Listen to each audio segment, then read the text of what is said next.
Hey fellow gamers, I'm going to do a playthrough of Dispel the Darkness.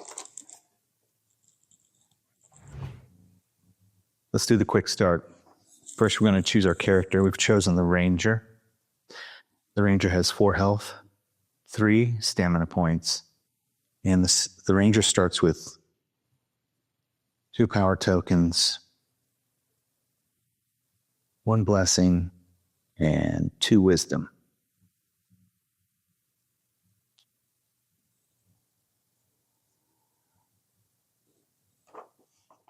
The next thing we're doing, we're going to use our starting weapon, and I'm going to use the woodsman's axe. I need to either choose a ranged weapon or the hand. I'm going to choose ranged, and now we have that. The next thing I do is I choose 1 skill from the skills 1 deck. Display power.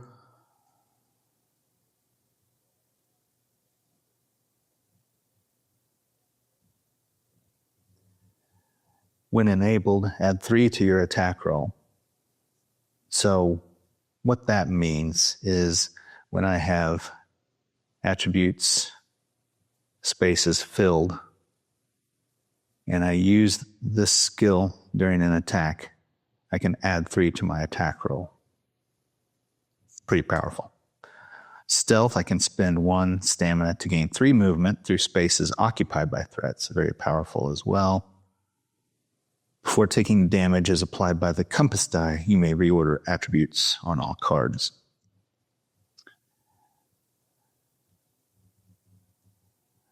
Ambush, this allows me to add 1 stamina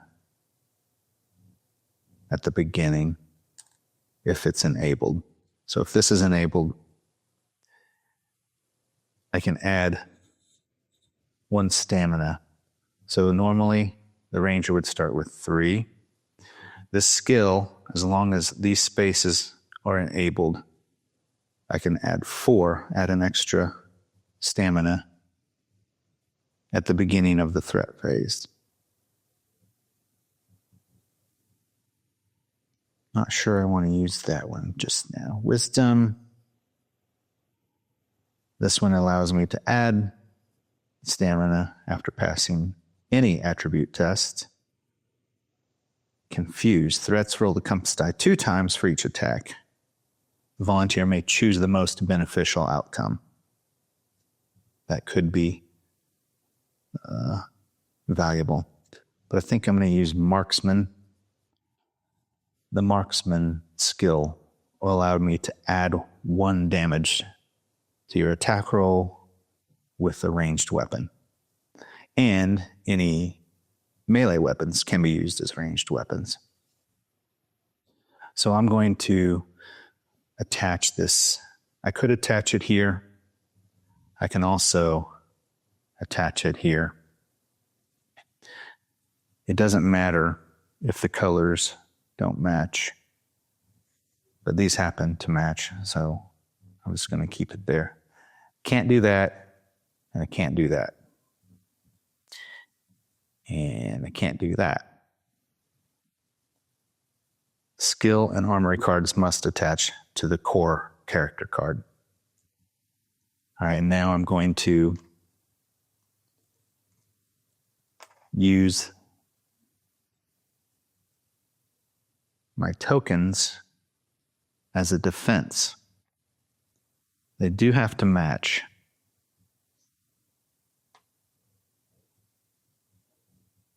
And they can only be filled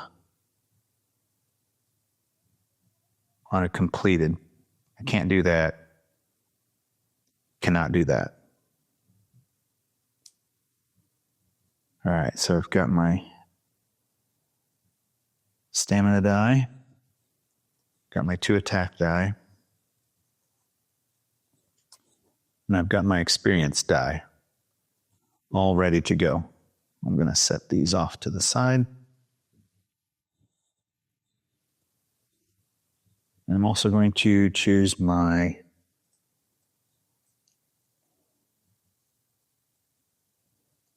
my ranger token. Now I've got my ranger token. So when we get to the battles, I can use it on the battle board.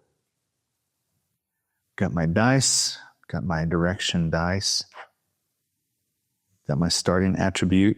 I've already distributed them onto my cards. And now we're ready to go. You can continue to follow the setup on page 2 and read details about your card, but I will explain those as we go through the game.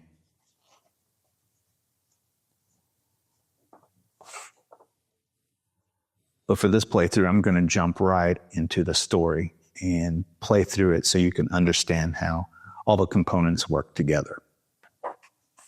I'm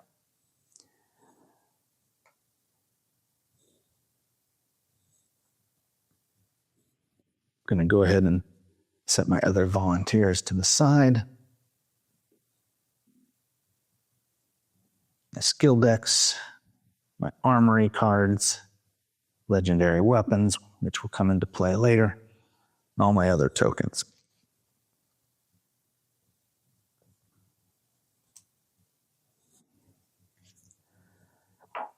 You begin in Storybook 1, obviously.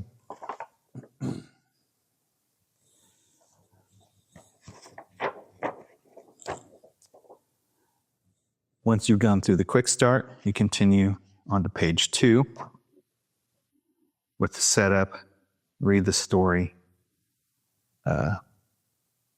decisions.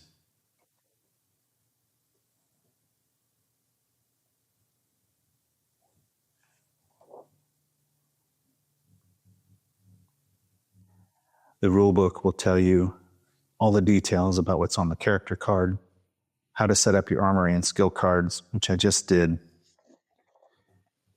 It tells you about the stamina die, enabling a skill, how the attributes and skill tests work, how your attack die work. You can read all of that if you want, but I know you're here to follow me through the playthrough, so let's begin the story. Everything has a beginning. Oakhaven's beginning was very good until jealousy and mistrust was wrought in the heart of its people. A darkness that was hidden slowly spread like a disease affecting all living things, creating chaos and destruction in the land. A king raised from the people of the land would rise up and conquer the evil, and all would be well for a brief time. This cycle of light and darkness repeats itself over the centuries, but true peace and freedom is never known. The crown prince, a powerful ruler who has claimed the throne, has sought to break the curse by collecting ancient scrolls scattered across the realm. To this end, he has summoned volunteers from his subjects, beseeching their courage to embark on a perilous quest. Nicholas, a charismatic and cunning figure, projects an image of benevolence as he covertly rallies supporters to his cause. As whispers of a rival faction spreads through Oakhaven, tension mounts within the kingdom. Maalab, a wizard with an insatiable desire for gold, observes the unfolding drama with keen interest.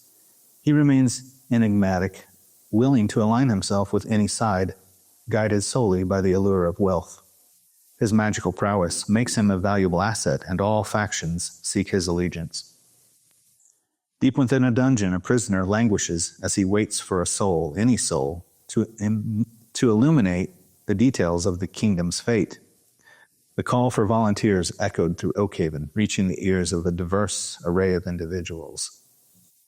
As a volunteer, you will venture into the cursed lands, facing enchanted creatures, treacherous landscapes, and correct the wrongs to break the curse, forever binding you to the annals of Oakhaven's history. You can read through the character bios if you want, but we're going to start in the first question, the first section. As you cross the boundary into Oakhaven, your mind drifts back to the general store in your hometown of Midian. It was there that you had first seen the post calling for volunteers to combat the spreading darkness.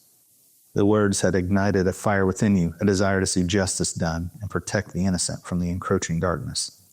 Your thoughts are abruptly interrupted by a high-pitched scream.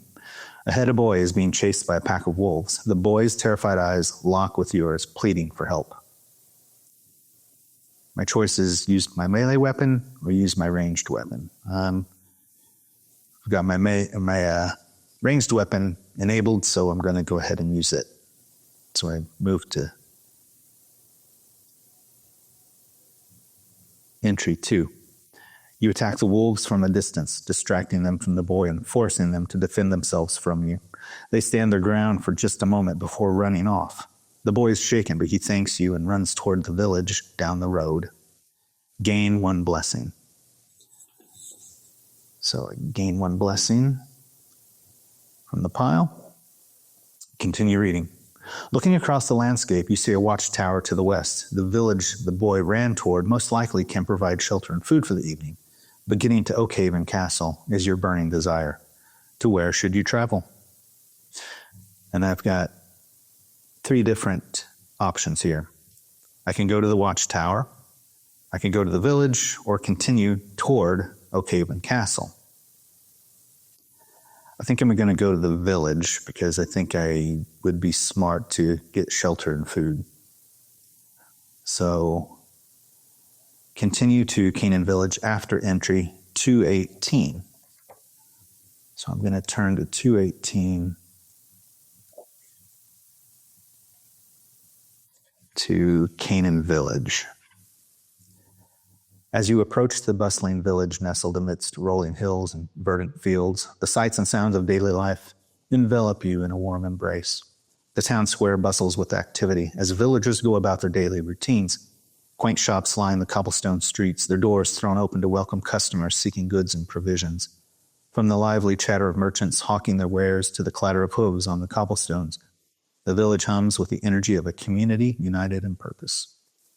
However, while the village is blessed and prosperous, you learn of many needs in the short time after your arrival. So I have got special instructions here. Caenen Village contains 3 paths that you may take on your way to Oakhaven Castle. However, you will not be able to help everyone you meet, but each path will benefit your character in specific ways. Choose the path you find most interesting or beneficial to your character. Each path will also reveal helpful information as you journey through the kingdom. You will read 3 different entries. After reading each entry, you will get some sleep, and when you wake, choose the path you wish to take. All right, so my 3 different paths, I'll read them each. Dangerous deliveries, mountain medicine, and captured child. I'll read them in order here. As you step into the goods store, the weariness etched into the proprietor's face speaks volumes of his troubles. The man introduces himself as Cedric, and with furrowed brow and a sense of urgency in his voice, recounts the woes that plagues his business. The steady stream of orders that never arrive, leaving his shelves barren and his customers disgruntled. He speaks of rumors of bandits lurking on the outskirts of the village, preying upon unsuspecting travelers and disrupting the flow of goods to the settlement. With a solemn gaze and a promise of compensation, he implores you to aid him.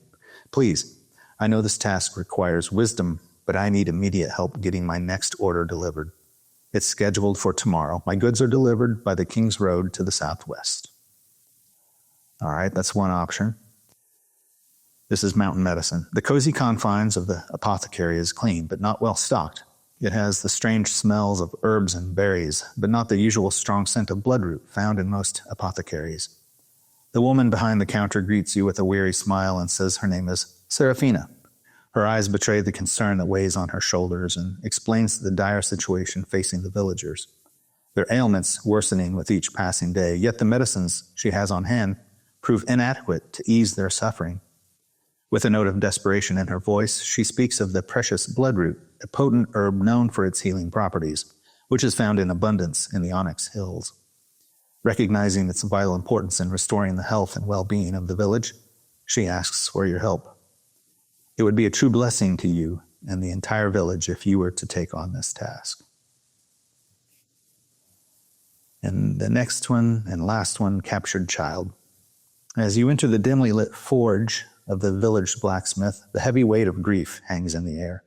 The smith, a towering figure of strength and resilience, now stands hunched and broken, his hands trembling with each strike of the hammer. He recounts the heart-wrenching tale of his beloved daughter's abduction. She was searching for bloodroot in the woods near Caenen Village. With tears in his eyes and a voice choked with emotion, he speaks of the grief that consumes him, the loss of his daughter stripping him of his will and purpose. Yet even in his darkest hour, hope remains. As he pleads you for aid in finding his child and bringing her home, with the promise of payment of anything in his shop, he then says, I need someone with real power, and you look like the kind who has it. So then I continue. So many people in need and very little time to help them all. You aren't sure what to do, but the one thing that you do know is that you need to rest. You make your way to the town inn and pay for a room. When you wake in the morning, you feel confident in your final decision.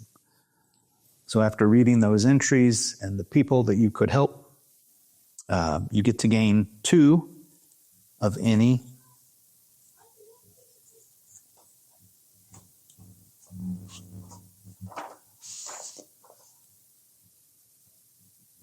Two of any attribute tokens, and I'm going to gain power and wisdom.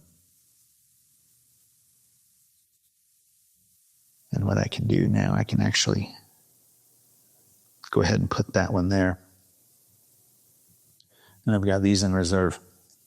All right, so I need to choose one of these entries to help the people in the village. What I think I'm going to do is do Mountain Medicine, B. So I'm going to turn to the next page and read B. Seraphina offers a heartfelt thanks as she gives you some supplies for the journey.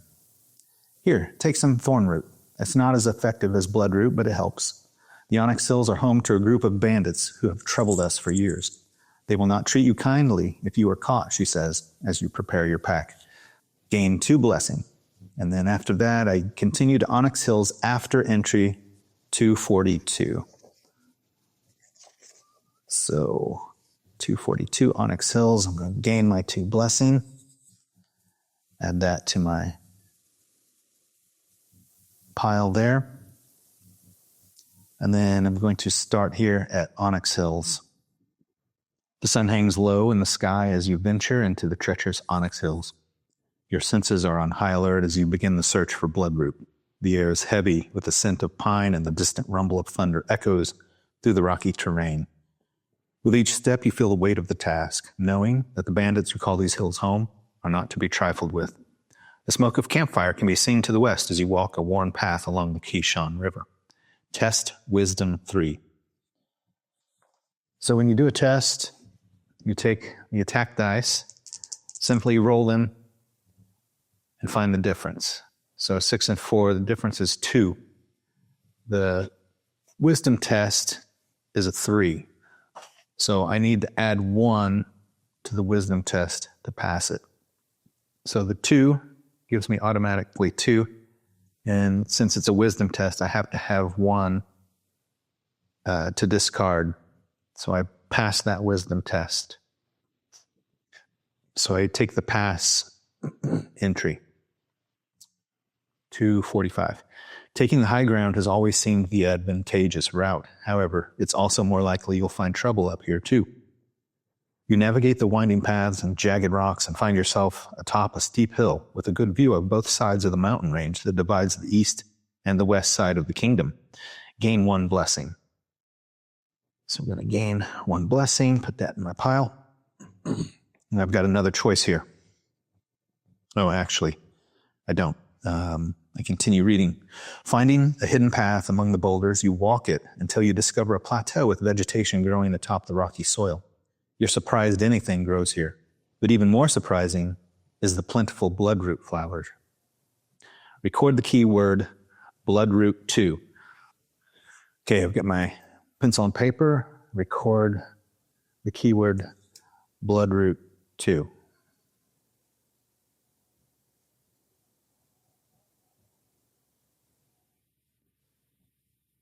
I'll continue reading. All right, special instructions. Take 1 blessing, 1 wisdom, and 1 power token, and place them in the southeast space of the battle board. These tokens represent the exit space and also act as a timer. More instructions will follow, but for now, continue setting up the battle board. So the entry tells me to prepare the following battle board as shown. So let me get this out. Put this here. Let's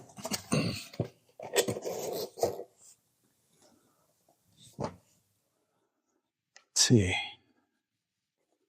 This is my battle board.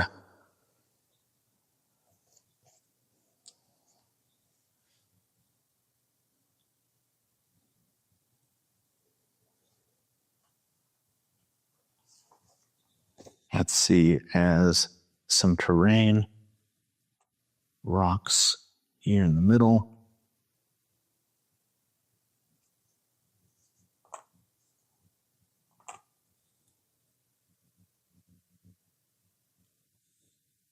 Take one blessing, one wisdom, and one power. Place them in the southeast corner. Right here. These tokens represent the exit space and also act as a timer. Okay. Just going to set them up like that. You immediately sense something is wrong. This is much too easy for an area that is supposed to be crawling with bandits, outlaws, and assassins. Roll the compass die and place a damage token on the corresponding battle board location. All right, so compass die, east. So I need to place a damage token. I guess it doesn't matter what type of damage token there is, but I'll just place one there.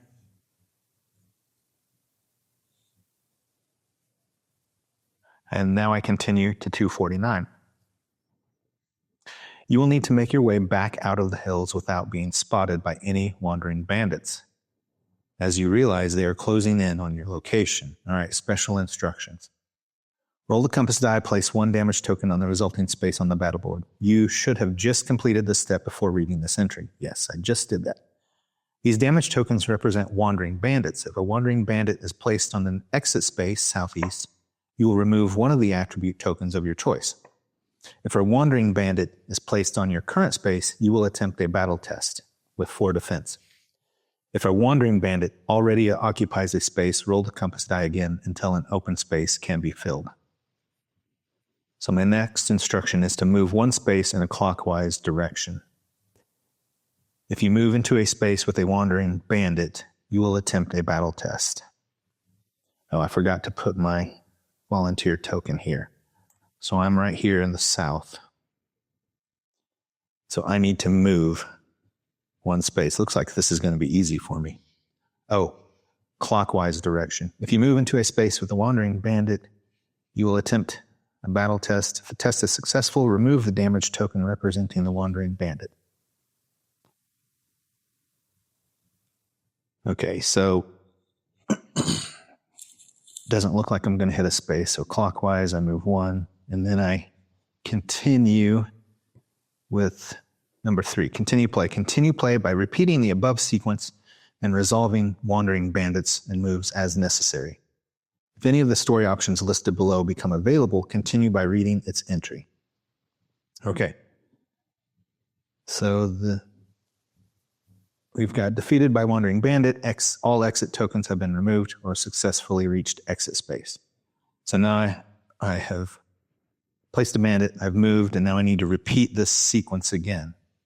All right, so roll a compass die, northwest.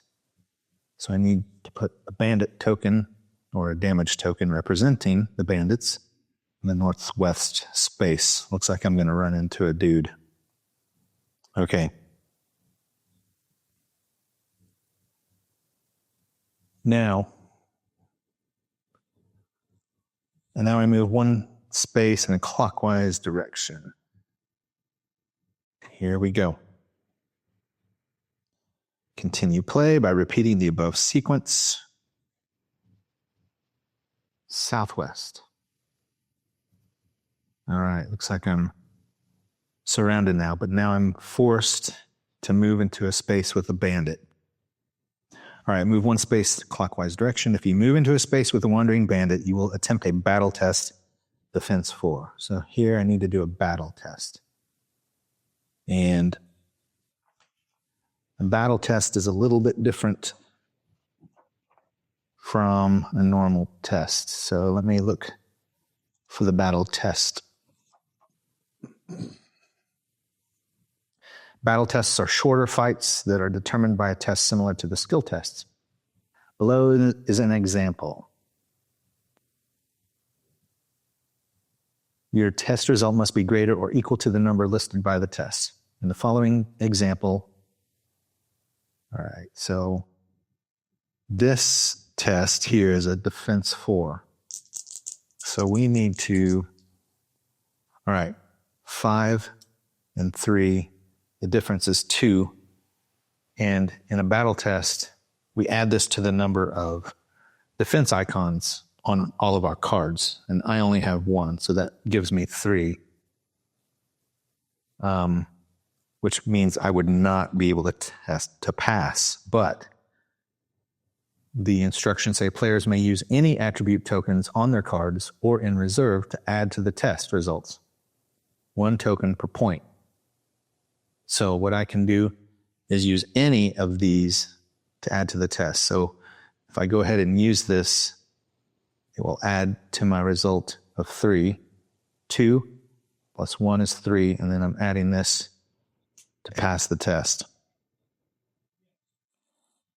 So the special instructions say, if the test is successful, remove the damage token representing the wandering bandit. So I defeated him in this test, and then I will continue play by repeating the sequence above.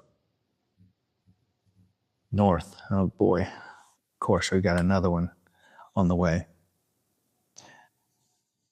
Okay, then I will move again in a clockwise direction, and I have to pass another battle test. So let's do the battle test. 2 again, 3. I'm going to go ahead and pass. I'll use blessing. That helps me to pass that test. Got rid of another bandit. Okay, again, move in a clockwise direction.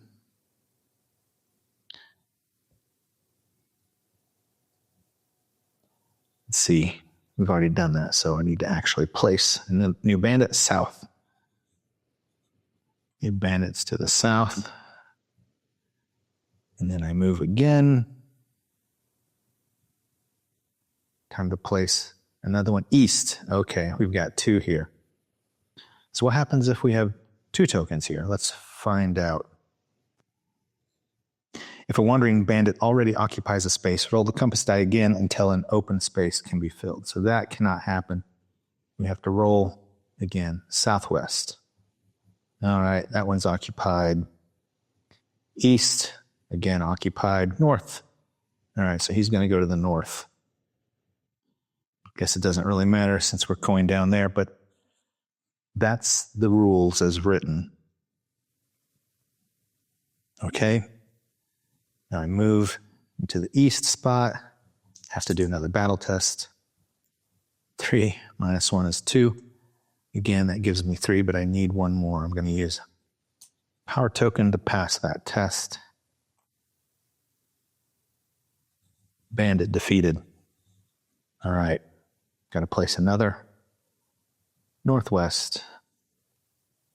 Bandit token here. I move to the exit. All right, so let's see what happens here. Let's see. Successfully reached exit space. 256A is the entry I go to. You watch from the shadows as the man... 256A, okay. You hurry down the path, out of the hills, and head back to Caenen Village with the goods.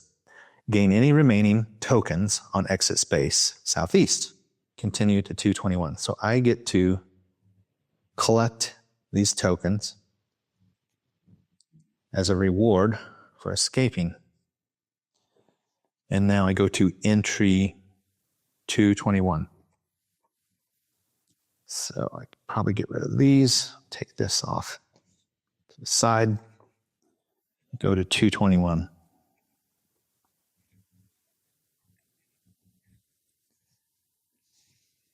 Entry 221.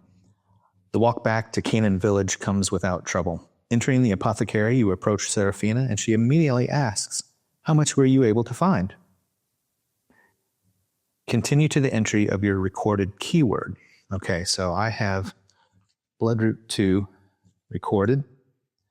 So I go to the entry under Bloodroot 2, 223.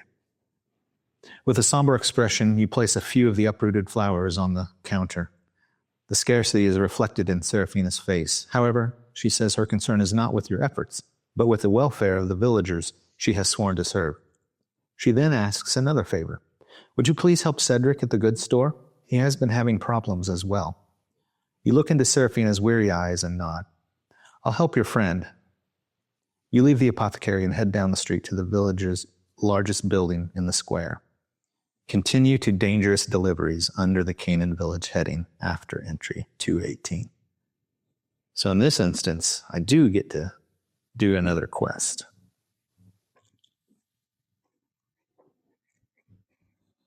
So this is good. All right, so we'll go to dangerous deliveries.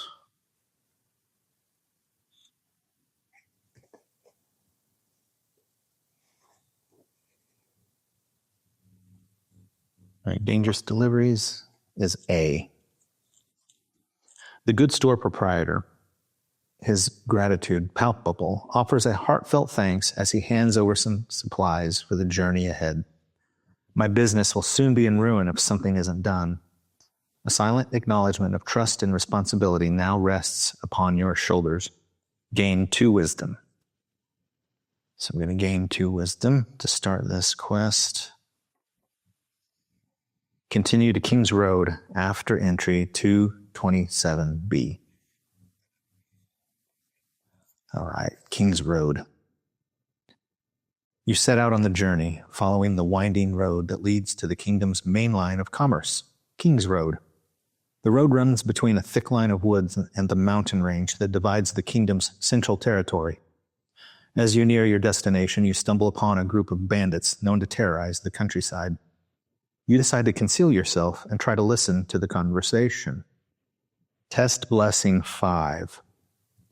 All right, so I've got another test here. 3 and 2 is 1. I'm not going to be able to do this. Since this test is a blessing test, I have to have the blessing available. Now, I could use all of my blessing and pass. You know what? Why not? Let's go ahead and try it. Let's go ahead and use all my blessing on my cards to pass. So, to show you how this happens, how this works.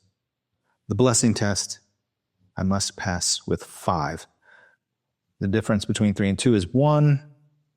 That doesn't give me 5, so I can use all of my blessing tokens in my reserve and on my cards to pass the test. So I discard those, and I'm going to pass. 229. Another few minutes pass before you hear enough to realize the seriousness of the conversation and its implications. The goods are moved along the mountain range into the caves, seemingly occupied and managed by the bandits. The goods ultimately end up in other places, but you have a hard time hearing the details. Your ears pricked at the mention of a prisoner, the king, imprisoned in the depths of the royal vault.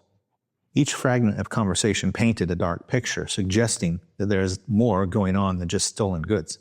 Something else you hear, however, sends a chill up your spine.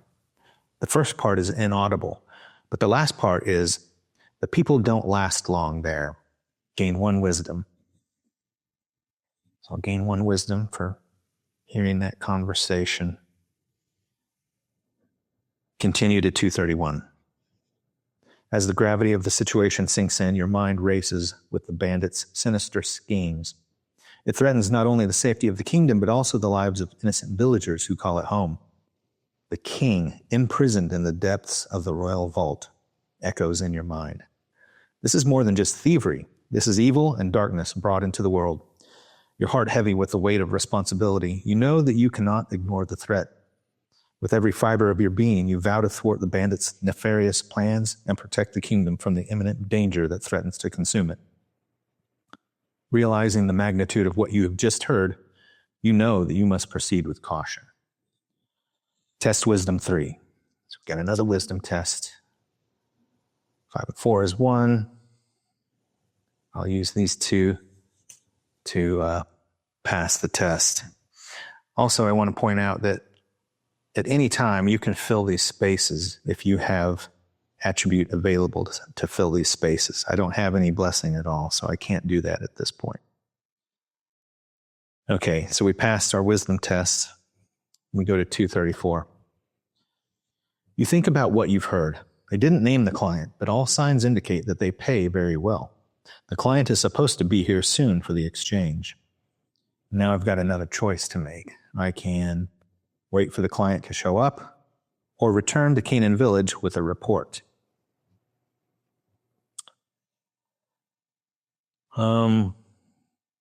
This seems dangerous, so I think I'm going to return to Caenen Village and hopefully I can increase my supplies and skills somehow.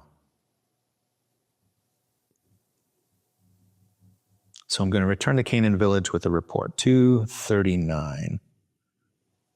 So I'll go back to Caenen Village and make my report. Silently slipping away from the scene, you fight the temptation to confront the outlaws head on.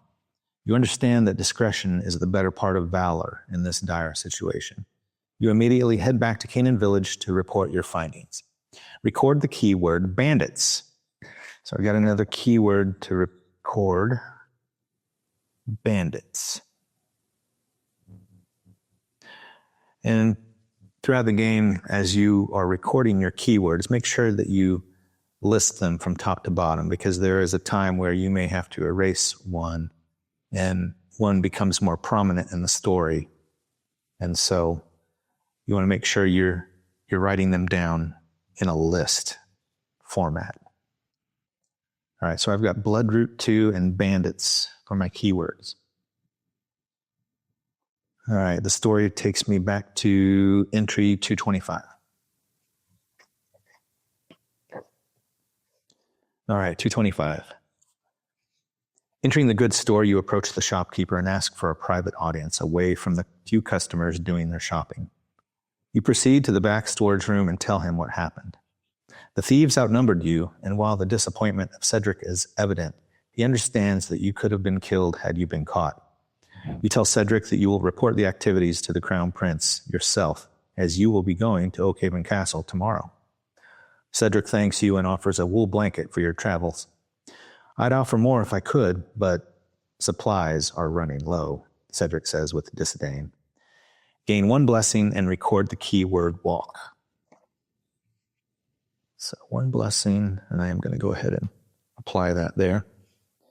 And then record the keyword walk.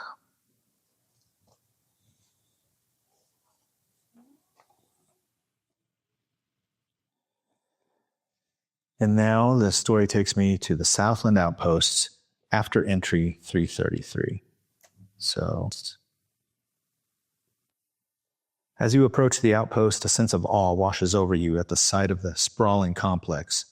Towering stone walls rise up from the earth, their imposing presence a testament to the fortress's strength. Flanked by turrets and battlements, the outpost exudes an air of grandeur and opulence that seems out of place with its remote location in the southern reaches of the kingdom.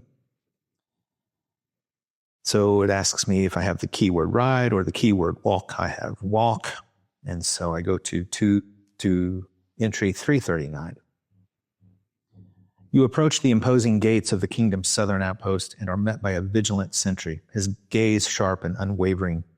With a respectful nod, you tell the sentry of your desire to heed the Crown Prince's call and join the fight against the coming darkness.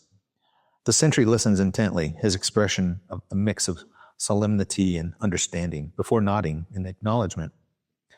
Your resolve is commendable, the sentry replies, his voice carrying a hint of admiration. We're always in need of brave souls willing to stand against the tide of darkness. If you're set on your journey, I can arrange for you to catch a ride, but I'd advise considering acquiring a weapon here before your departure. While the Crown Prince will provide equipment for volunteers after the interview, it never hurts to prepare for what's ahead. So I can purchase a weapon before departure or depart immediately for Oakhaven Castle.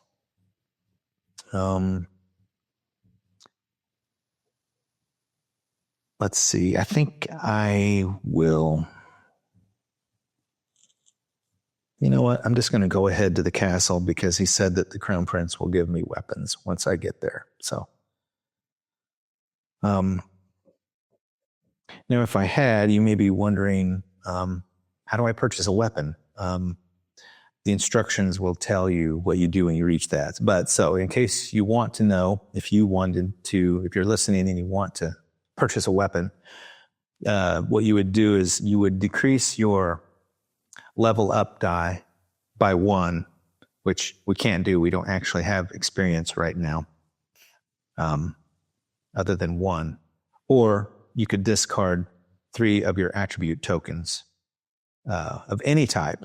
And then you may take one of the following armory cards, a sword, daggers, or chainmail. And so that's how that would work. But instead of purchasing a weapon, we're going to depart immediately for Oakhaven Castle. The sentry nods and says, "As you wish." He then leads you through the towering gates. The scene of bustling activity surrounds your every step.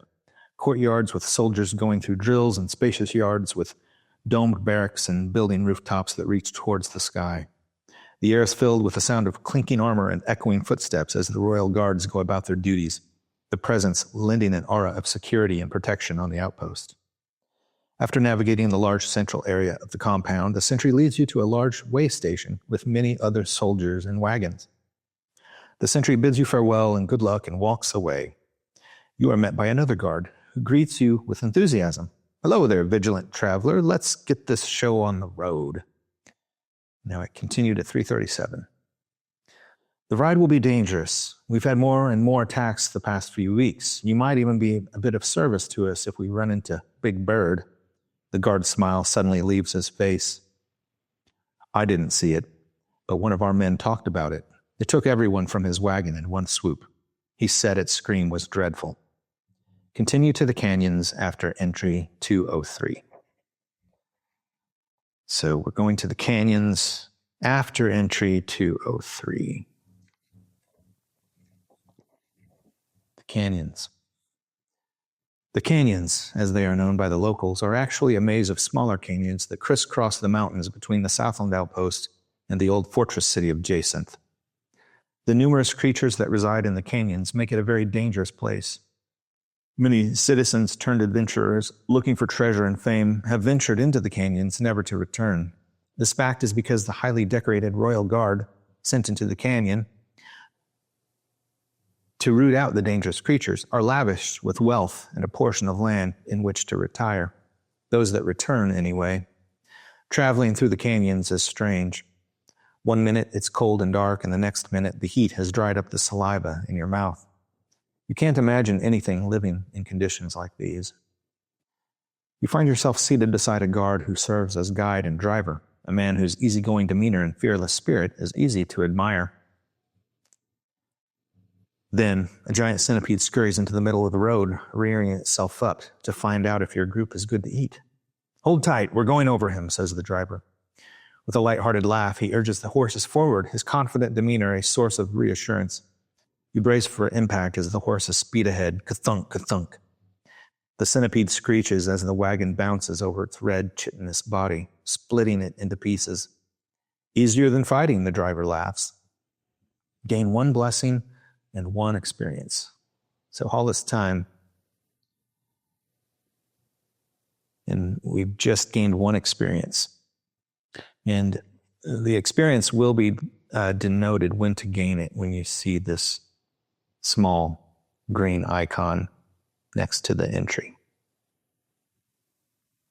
I'm going to go ahead and put this blessing here. Despite the strange weather phenomena and monstrous creatures that haunt the canyon, he seems unfazed, his eccentricity bordering on recklessness as he brushes off dangers with a casual wave of his hand. "Nothing to it, friends," says the driver as the wagon moves out of the shadows of the last canyon and into the late afternoon sunshine. Up ahead is Royal Gorge, and after that it's a smooth ride all the way to Oakhaven Castle. The driver looks over at you, and then his smile turns into a horrified frown as a large shadow blots out the brightness around you. Test Wisdom 3 and Power 2. So we will do these tests separately. First we'll test Wisdom. We need 3. All right, we got 2. And Wisdom, that will pass that. And then Power 2. We have to pass both to be able to pass.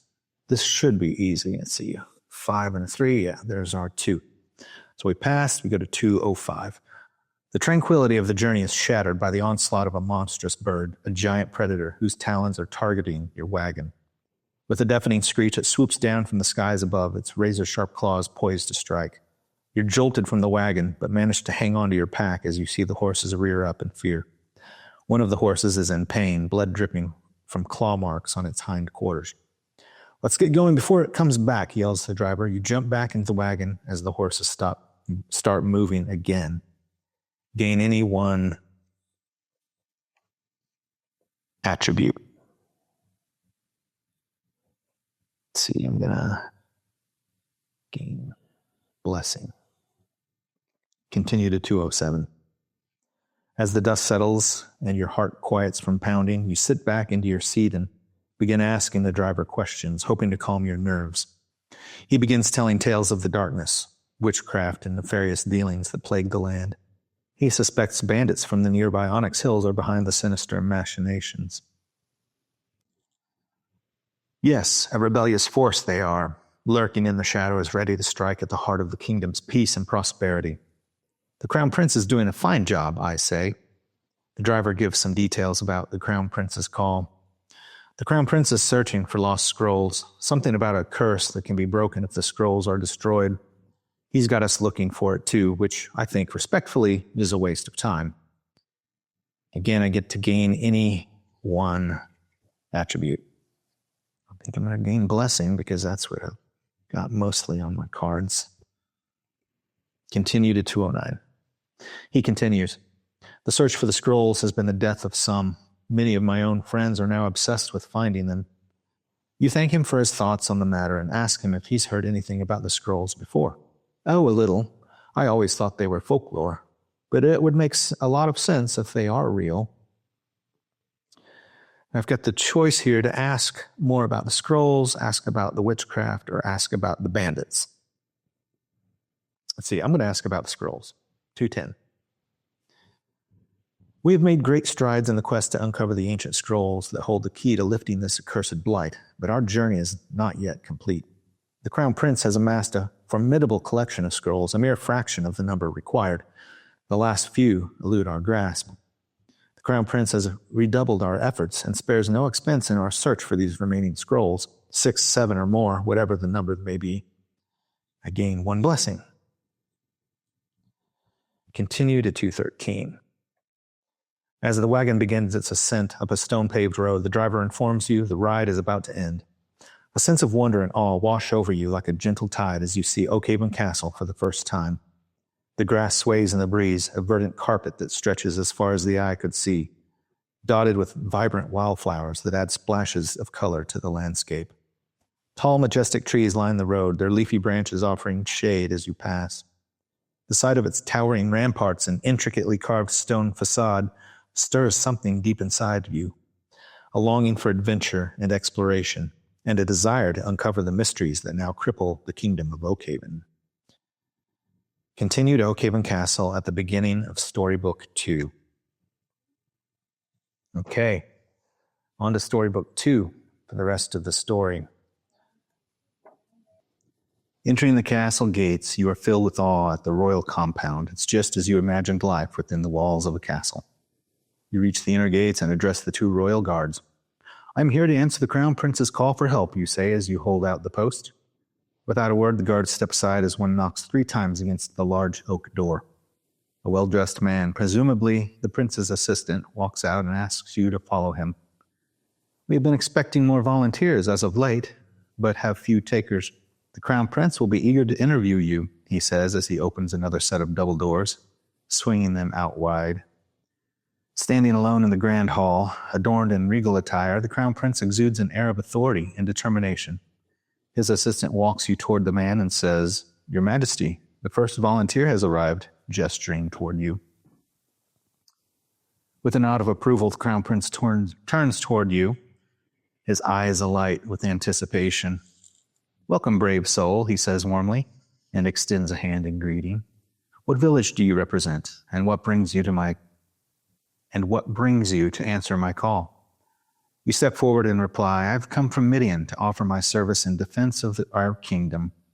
It is an honor to stand before you." The Crown Prince nods, a flicker of pride crossing his features. "Your courage does you credit," he remarks sincerely. "Welcome to my castle. Now let's see what type of service you're ready for."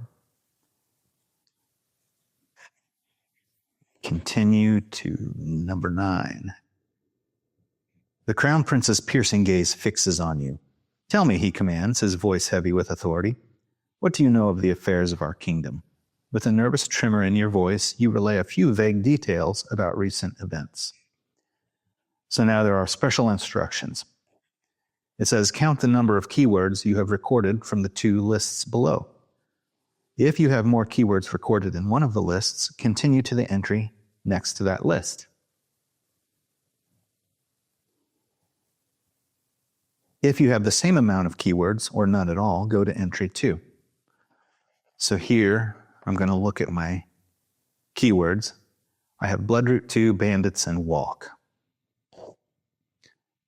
So I have Walk in list B, but I have Bandits in list A, and I don't have Bloodroot. So if you have the same amount of keywords or none at all, go to entry 2. So I go to entry 2 because I have the same amount in each list.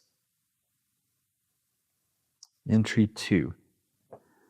You answer several other personal questions, and then the assistant takes the papers you've signed and leaves the room. The Crown Prince turns his attention toward you. "Let me tell you of the real trouble in Oakhaven. Of course you know about the curse on the land. It has returned.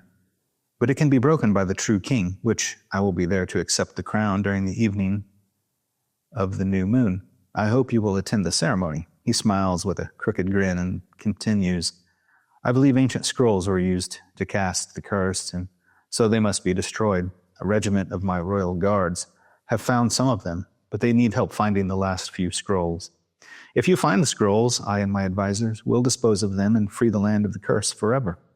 The Crown Prince has walked to the other side of the room, and now he spins back to look at you again. "However, there is another problem," he says. "My throne is in danger of being taken by a man named Nicholas. His mind has been twisted into thinking I am not the true king. He believes I am the one responsible for the curse. He has turned some of my own royal guard against me. I am asking you to apprehend Nicholas and bring him to me. He will be held in confinement until the curse of the land can be lifted." He continues speaking while you walk with him to a balcony that opens up to the kingdom below. The view is breathtaking. "Once you capture and return Nicholas to the castle, I will place you in charge of the Southern Region Royal Guard. This traitor must be captured at any cost. I trust you will help me in this endeavor." So now I have the choice. I can accept the prince's offer or decline his offer. So far, I have really not heard much about the king or this Nicholas fellow at all. But what I have heard of the king is that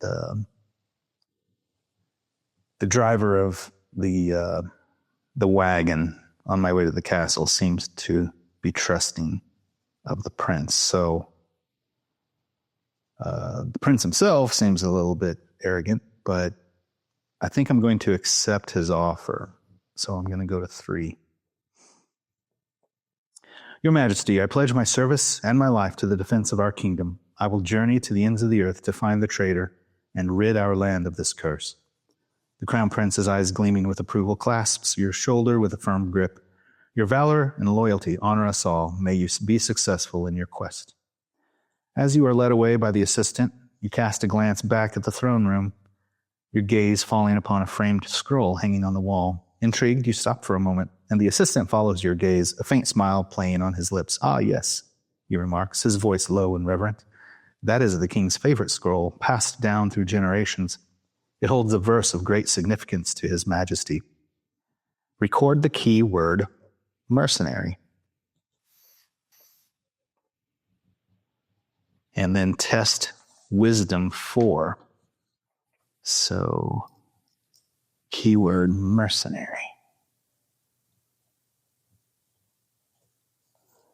And now I do a wisdom test 4. 2 and 2. Okay, so when you do a wisdom test, or any other attribute test, and you roll doubles, I believe you add those together. Yes. Actually, that is... Okay, yeah.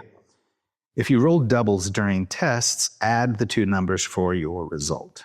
So the doubles get me 4, and I pass the test. Pass, I go to entry 7. With keen eyes, you are able to read the scroll. And I saw, coming out of the mouth of the dragon, and out of the mouth of the beast, and out of the mouth of the false prophet, 3 unclean spirits, like frogs, for they are demonic spirits, performing signs, who go abroad to the kings of the whole world, to assemble them for battle on the great day of God, the Almighty. The assistant then quickly escorts you down a long hall that opens up to the outside and to the royal blacksmith's forge. Gain any 2 attribute and 1 XP. So I'm going to add 1 to my XP. And let's see, I'm going to gain, was it any 2? See, I'm going to gain a power and a wisdom, so I'm all equal with 3. All right. Okay, continue to 8. The air rings with the clang of hammer on steel and the hiss of quenching blades. The blacksmith, a grizzled veteran with arms like iron, greets you with a nod before leading you to a table with gleaming weapons and armor.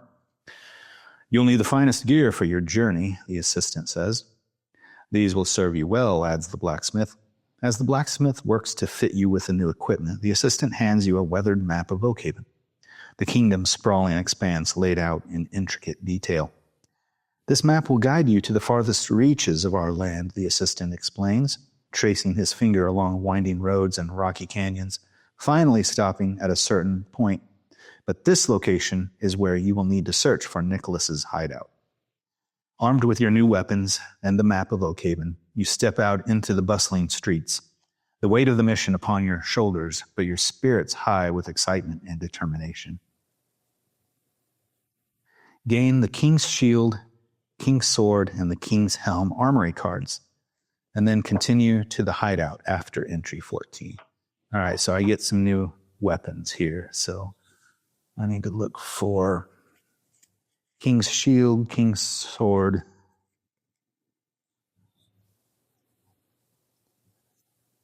and the King's Helm. There's the King's Shield, King's Sword, and there's the King's Helm. I'm pretty sure I cannot wear a helmet. Nope. So I've got the King's Helm. I'll just keep that to the side. Can't wear it. I can still keep it though. The King's Sword. Let's see, I'm going to have to arm it here so that it matches that. And then the King's Shield. I can equip the King's Shield underneath me. And these match. And these match. That's the only thing that needs to match when I equip armory cards. This can't be counted for, this slot can't be used, this slot can't be used. This can be used, and this says, when enabled, add 1 defense. So if I add this blessing token, enabling this, this gives me 1 extra defense. So if I ever need to do a defense test, I have 1, 2, 3 enabled. That gives me 4 defense total. So I've got some good defense on my body now. And what I can also do is go ahead and equip these other empty slots. And I will show you how these work in battle once we get to a battle. So I've got my reserve attribute here, my dice token experience points, and my extra gear, which I can keep. So I need to go to the hideout after entry 14. Okay, so to the hideout. Okay, and now it says if you have the keyword brothers or guards, go to 26. If you have the keyword traitor or mercenary, go to 16. I do have mercenary, so I need to go to entry 16. Searching for the hideout has proven difficult. The map is accurate, but not very detailed. Craggy peaks pierce the sky and deep ravines cut through the earth, making the map almost useless at this juncture. The area is a labyrinth of rocky outcroppings and winding valleys, where each landmark promises a potential clue to Nicholas's hidden lair. Test Blessing 5. All right, 3 and 4, that gives me 1. I could use these, but man, I would use almost all of them up. I'm going to fail this time. Fail, I go to 17. You're suddenly yanked off your feet and into the air. You've walked into a net trap and now hanging 5 feet above the ground. You extract your sword to cut yourself out of the net. Test Power 4. All right, so I'm going to roll. All right, double 6s, which means I easily pass. Pass, go to 19. You are able to use your weapon to cut open the net, an embarrassing moment. But the experience has taught you a lesson. With a more careful eye, you believe you have found the hidden entrance to the hidden hideout. Gain any 1 attribute. Let's make it a power token. Okay. And now I can continue. 18. With each obstacle you notice, your resolve to capture Nicholas grows stronger. You see an unnatural pattern on the ground and stop walking. A very narrow path with angular rocks is blocking the way. One of the rocks is a singular boulder and not a part of the wall. So I can physically remove the boulder or study how the boulder can be removed. See, if I physically remove it, I do have 3 wisdom and I have 3 power. Let's study how the boulder can be removed. Let's go to 22. You study the boulder and realize that brute force alone will not move it. Instead, you quickly rig a solution that would leverage the principles of physics to your advantage. Test Wisdom 5. Wisdom test of 5. 5 and 2, the difference is 3. So I'm going to use 2 more wisdom to pass that test. So pass, I go to 24. The massive rock tumbles end over end and rolls down the hillside and splashes into the stream below. You begin to move forward, but in a sudden eruption from the earth, a grotesque creature emerges. Its twisted form seeks to ensnare you in its clutches. Gain any 1 attribute and battle test 5. Let's see, I'm going to gain that wisdom back. Battle test 5 defense, and it also says I can gain an experience here. So I'm going to go ahead and gain that experience. Battle test 5 defense. So I need, battle tests. Again, during battle tests, if you roll doubles, you can add the 2 together. That easily lets me pass the test. And then, let's see, I passed the test, and it says if you'd fail, I had to roll the compass die and damage that location. So let's say I had failed that test, and I roll the damage die. So northeast, this means that on my person, I have to damage the northeast side of my character. So this here, this sword would take the damage, and I would flip that token to indicate that I had taken damage on the northeast quadrant of my character. And I'll show you how that plays into gaining experience later on when we get into longer battles. But we passed the test. We didn't have to take any damage. So let's continue on. 23.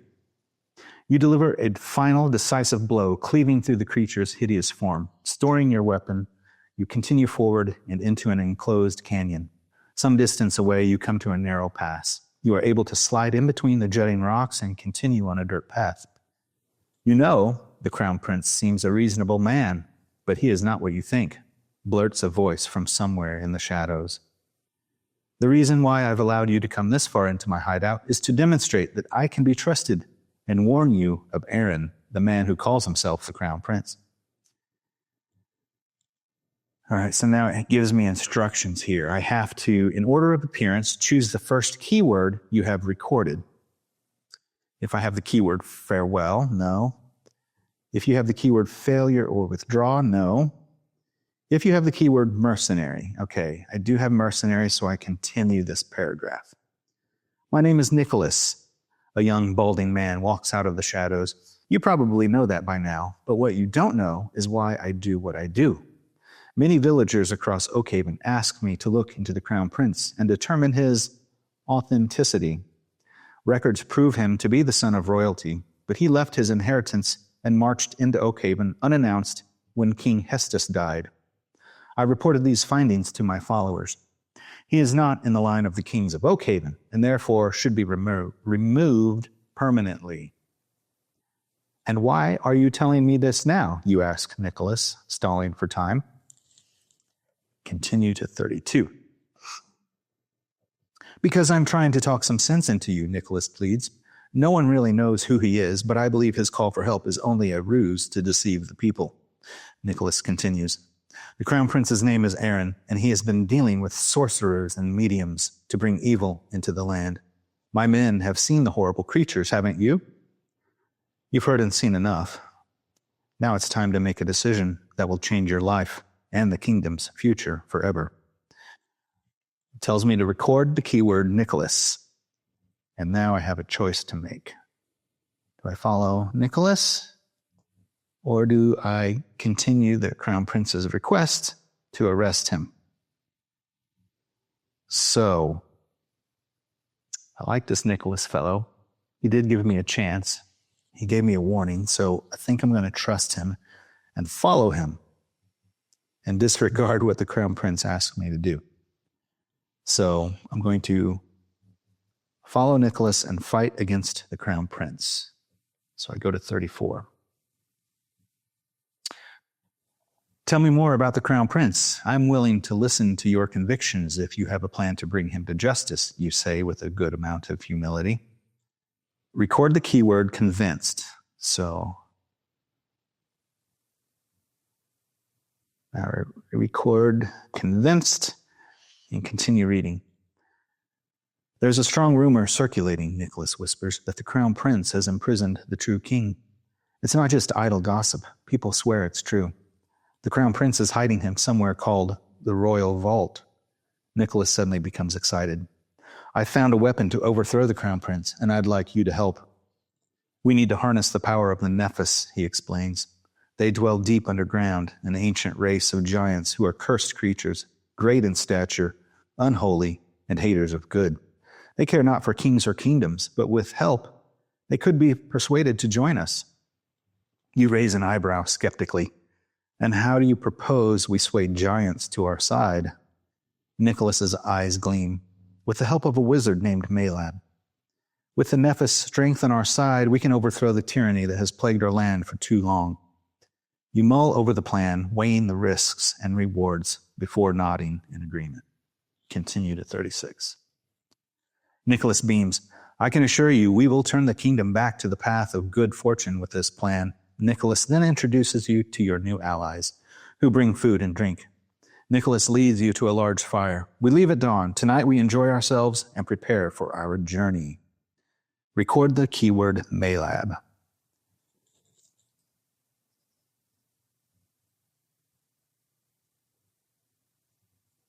And I also gain the Iron Sword or the Oak Bow Armory card. Okay, so let's look at this. The Oak Bow and Iron Sword are the two armory cards. All right, there's Iron Sword. I think the Oak Bow is what I want. Oak Bow. All right, so here's the other thing about equipment. I believe the rule book states you can only carry a certain amount of equipment. And I want to make sure I do that correctly. Let's see.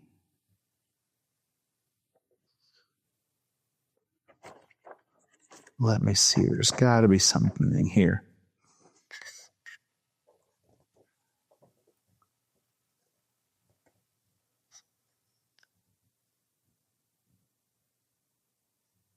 Let's see, connecting cards.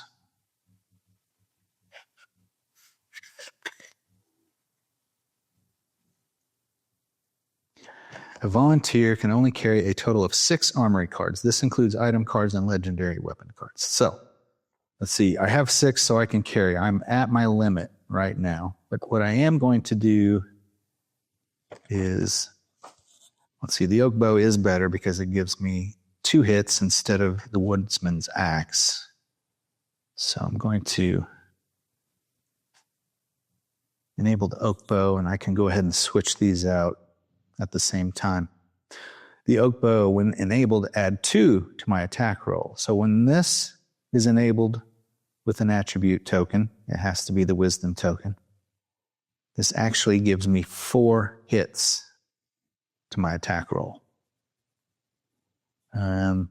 See, the Iron Sword or the King's Sword? Yeah, the King's Sword is better. Actually, they're both about the same. The Iron Sword gives me 2 when this is not enabled. So this gives me 2 when it's enabled. So I've got to determine if this gets damaged, then I'm losing that extra amount of hits.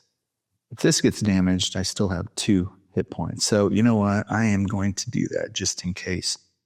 I want to keep the two hits in case this gets damaged and not enabled. So, but I can keep these in case. The King's Helm is kind of pointless because I can't even put a helmet on, so might as well just go ahead and trash that thing. So I've got my axe and sword, and these are enabled. These off to the side in case these get damaged, and they can get damaged, and damaged to the point where you have to discard them. Okay. Let's continue the story. Okay. Continue to Sunset Crater after entry 302 in Storybook 1. So we're going back to Storybook 1, to Sunset Crater, which is after entry 302. Sunset Crater. The air is thick with the scent of pine and the distant sound of lapping water as you and Nicholas make your way towards Maalab's hut near the edge of Memory Lake. Despite Nicholas's insistence that the wizard can aid you in your quest against the Crown Prince, you can't shake the feeling of unease gnawing at your mind. You know little about this mysterious figure, yet Nicholas seems convinced of his importance. Nicholas speaks of the wizard's powers and his rumored ability to conjure spells of great potency, but you remain skeptical, wary of putting your trust in a stranger with unknown motives other than gold. As you approach the wizard's hut, a man dressed in brown burlap steps through the door and asks, "What do you want from me?" Nicholas abruptly quips, "We have plenty of gold, and we need your services." The man's eyes sparkle and his brows raise in curiosity. "If you want my help, bring your gold inside. Come and find me in my laboratory. I'll be watching you," he says. He then disappears in a cloud of smoke. Continue to 304. As you and Nicholas cautiously step into the house, the silence weighs heavily upon you. amplifying the sound of your footsteps through the hall. Row upon row of gleaming suits of armor line the entrance, their polished surfaces reflecting the dim light filtering in through the windows. Each suit bears the insignia of the king's army, sending a shiver down your spine as you ponder their presence in the wizard's abode. Nicholas looks at them with more regard and much more confusion. To the right, a faint glow emanates from the kitchen, drawing your gaze towards a lone figure seated at the table. The figure remains unnervingly still, its pallid complexion and vacant stare giving it an undead-like appearance. On the left, the dim light casts long shadows across the shelves of the library, where countless scrolls and tomes lay waiting to be explored. Your heart quickens at the sight, sensing that within those ancient texts lay the key to helping the kingdom. Torn between the urge to delve into the mysteries of the library and the gnawing feeling that time was of the essence in finding the elusive wizard, you weigh your options. So I get to decide whether to search the library or search the kitchen. I think let's search the library. Seems like there could be important clues in there. You enter the library with cautious steps. You scan the shelves adorned with ancient scrolls and mystical tomes, most of the scrolls scattered on a desk called Arcane Knowledge. But you see a cabinet with a glass front where a collection of scrolls lay locked away from prying eyes. We have no time to fool with old texts and prophecies. We need to find Maalab, reminds Nicholas. I now have to test Blessing 5. 5 and 1, 4. I'll go ahead and use that to pass. 307. With a sudden jolt, the figure at the kitchen table rises from its seat, revealing sinister intentions. With a menacing glare, the creature advances toward you and Nicholas, its movements stiff and mechanical, devoid of any trace of humanity. Sensing the imminent danger, you swiftly assume a defensive stance, bracing for the impending confrontation. Battle test 5, and I also get to gain an experience point. All right, battle test 5. 5 and 1 is 4. I have plenty of shields. So again, defense test, roll your attack dice, find the difference, 4, and then count the number of shields that you'd have on your character. 1, 2, 3, and this would be 4 because it's enabled. So I easily pass that test. So if I fail, I would have to damage, but I continue to 309. After dispatching the blighted figure, you and Nicholas search the kitchen. It contains a fireplace, 2 barrels, and a cupboard with cookware. The kitchen and library, the only rooms on the floor, yield no clues as to the wizard's whereabouts, prompting you and Nicholas to search every nook and cranny in desperation. After what seems like an eternity of fruitless searching, you find a hidden door concealed behind an old dusty tapestry that has been hung on the wall near the barrels in the far corner of the kitchen. Open the hidden door. Go to 311. Stepping beyond the door, you find yourselves in a pantry with sacks of grain and jarred foods. A draft comes from the wood-planked floor, so you look for the source, this time in the floor. Another hidden door. Swinging the door open, you take the spiral steps down and find a twisting corridor. A sinister laugh echoes through the tunnel. The wizard is not content to wait for your arrival. He is using you in a game of hide and seek. Test Wisdom 4. 5 and 5. Easily passed. I add those. It's 10. You manage to navigate the treacherous maze and find a secret door that opens to a small room with a spiral staircase leading to yet another subterranean level. A cavern opens up and leads to a wide hallway with a larger passage. It has but one door along the far wall. A torch on the wall lights the way for you. Gain any 2 attribute. I'm going to gain 2 wisdom. A brief moment of respite washes over you and Nicholas. However, your relief is short-lived as swirling mists of black fog envelops you, obscuring your vision and leaving you disoriented. Before you can react, grotesque creatures materialize, their eyes glowing with malevolent intent. With grim determination, you and Nicholas prepare for the onslaught. So prepare the following battle board as shown. Okay. I'm going to move some things around here. I'm going to put my weapons over here. Move my tokens over here. This battle board This is the battle board we're going to use to set up this battle. And then the instructions tell me to prepare the battle board as shown. So I need to find these creature tokens that are part of the battles. So here's one here. You will go there. What else? I've got a wolf. Nicholas. Nicholas is with me. He'll go there. And I'm right next to Nicholas right here. And looks like I have another creature there. And then I need a wolf token. And a wolf right here. And then the instructions say this battle, SB1 312, is in the battle book. So I go to the battle book and I find SB1 312. And these are listed in numerical order. So if you find SB1, you can just go to SB112. In this battle, you gain victory when all threats are defeated. And it's in this battle book that tells you how to operate the battle board. And I also have special instructions underneath here. Special instructions. This battle map represents the enclosed dungeon area where you must defeat a dark horde of creatures as a last test for Maalab.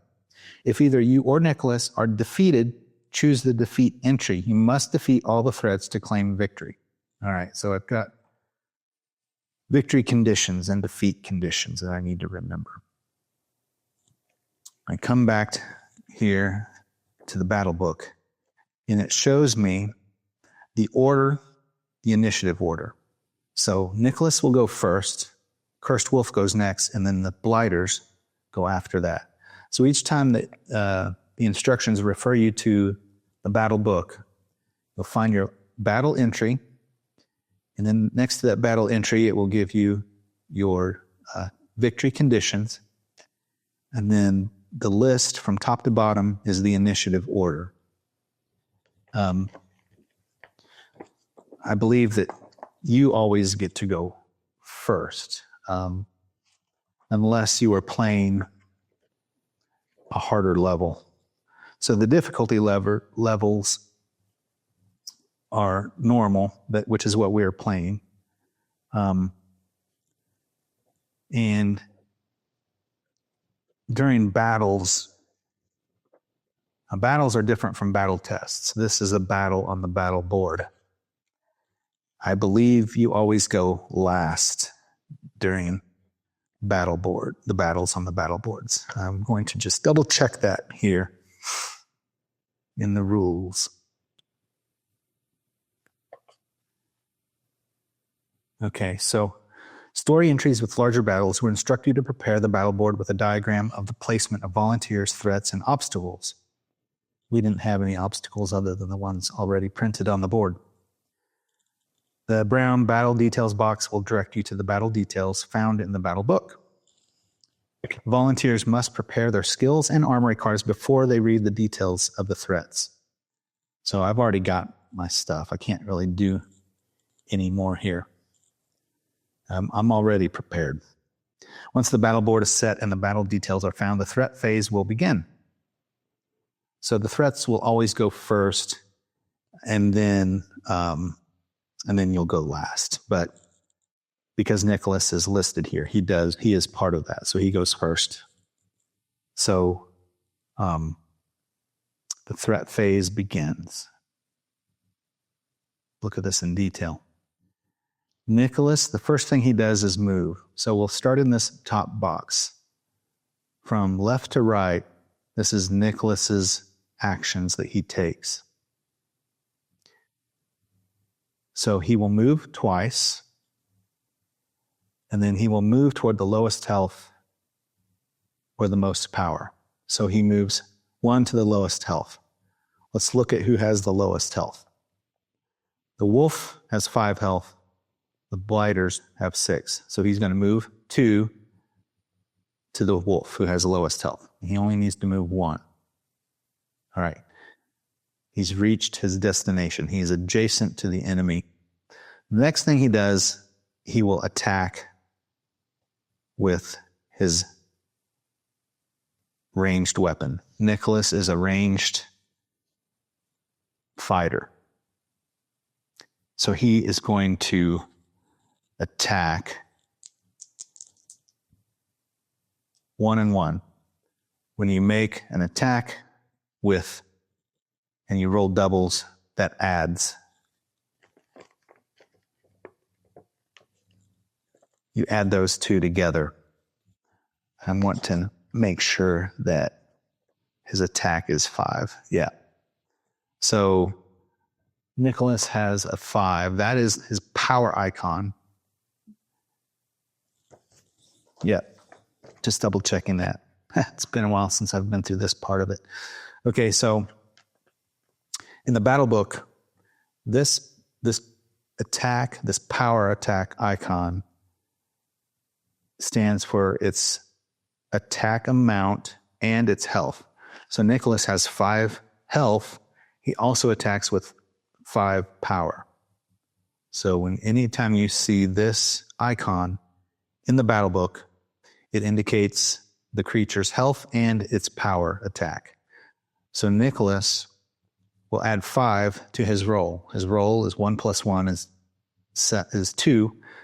2 plus 5 is 7. So he hits a wolf with 7 hits. The cursed wolf, you notice, has 4 defense. So 7 minus 4 is 3. The cursed wolf takes 3 damage. So I'm going to put a damage token on the wolf with 3 damage. The wolf's total health is 5. Again, the power icon is its health and its attack number. So now that Nicholas has made his attack, he now gets to move 2. He moves 2 by the player's choice. So what I'm going to do is have him move 2 in front of the blighter because I want to protect the ranger. I'm being a little selfish here. So Nicholas also has this attribute, cover. And this only happens, he does this cover when Nicholas's damage tokens are at a maximum capacity, which is 5. If he's ever at 5 damage, he will retreat towards the obstacle token that provides the best cover and use it for cover while he attacks for the remainder of the battle. But that hasn't come into play yet. Okay, so Nicholas has taken his turn. It's the wolf's turn next. So the wolf, again, we start from at this top box and move across. He will move 2 to 1, the least health, the person with the least health. I have 4, so that's me. Nicholas has 5. So he's going to move 2 toward me. 1, 2. We'll move his token with him.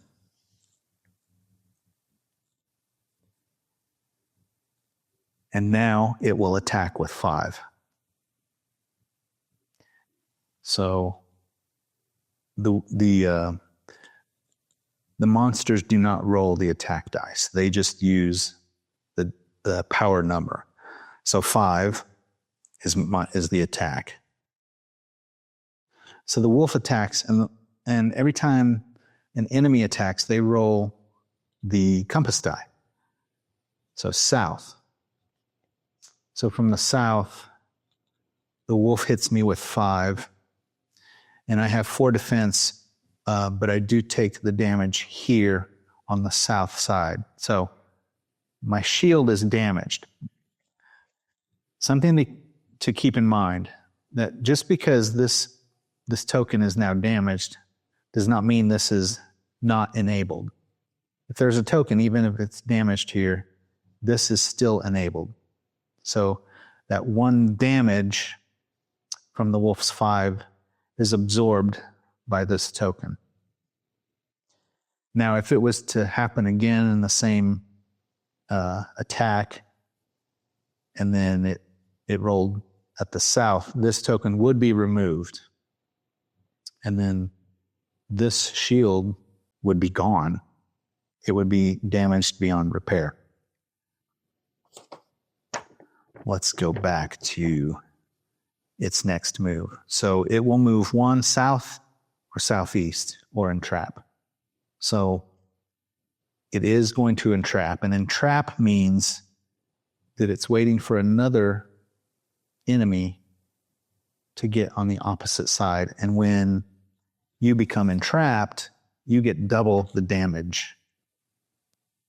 So I believe entrap is listed here in the rule book on page 7.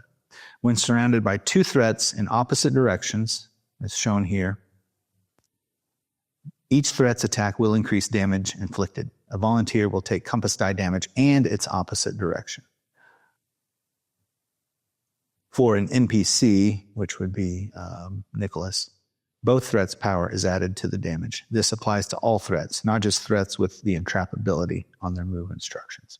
So, something to be aware of when you see this wolf will move south or southeast, and if it has the word entrap, it's not going to move. It's waiting for another enemy to get on the opposite side. So it will stay there and not move.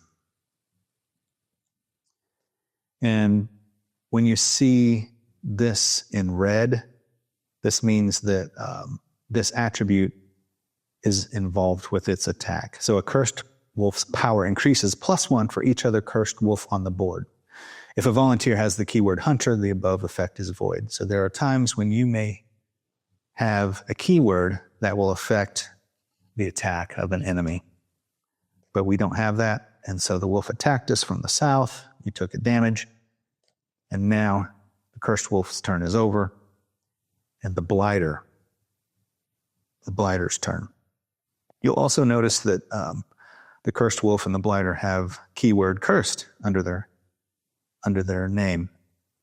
There are other weapons that you may get in the future where that cursed effect has an effect on your weapons or your attack.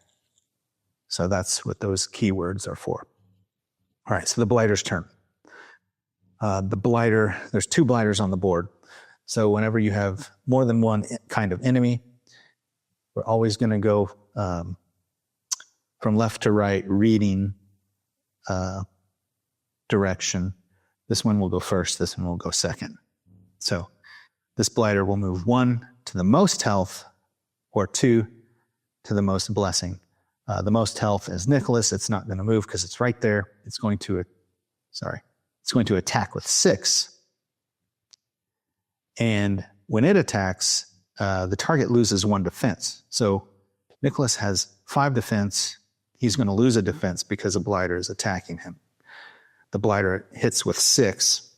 Now, since Nicholas doesn't have the setup that a hero or character volunteer has, he just takes the damage directly. So the blighter hits him with 6. He has 4 defense because he's being attacked by a blighter. He takes 2 damage.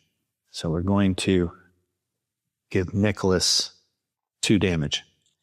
Again, Nicholas has the health of 5, same as his power attack. So now that the blighter is done with his attack, it also moves 1 south or southeast, but it also has the entrap, so it's going to sit here.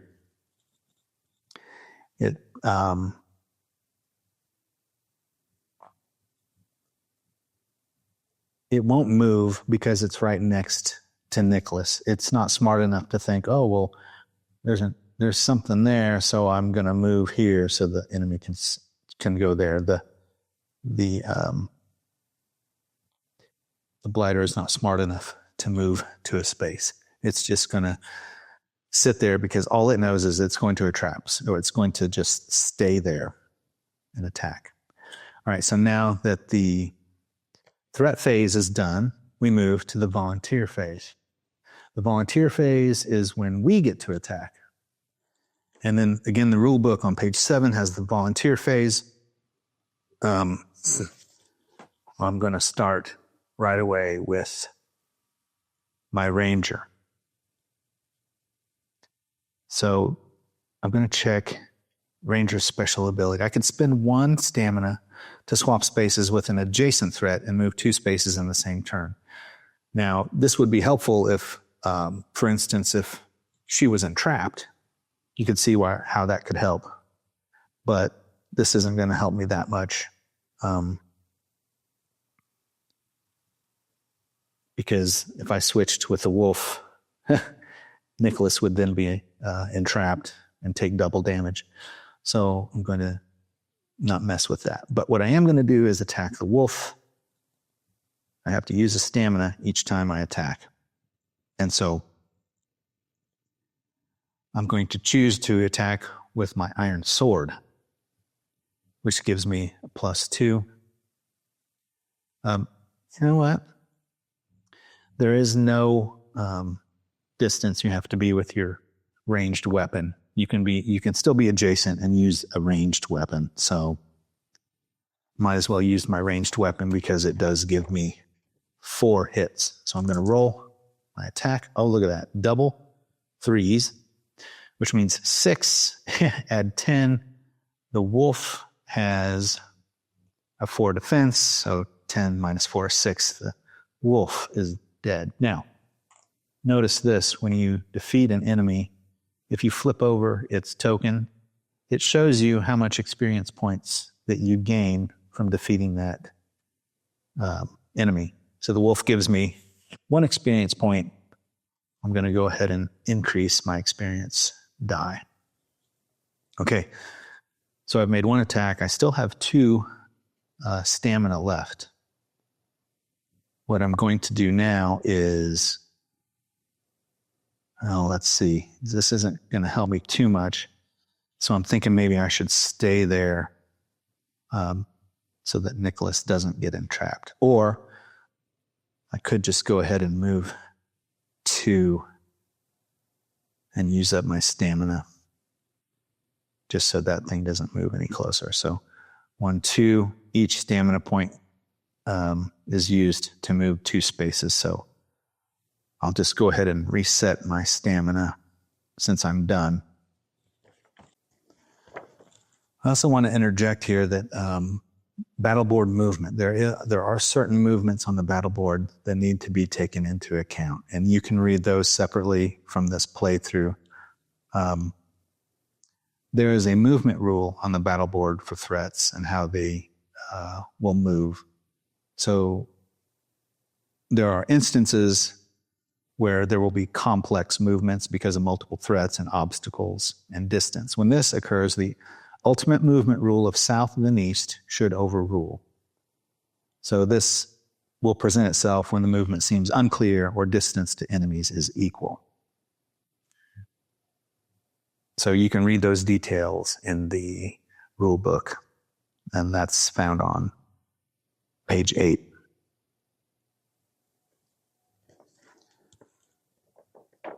Oh, you know what?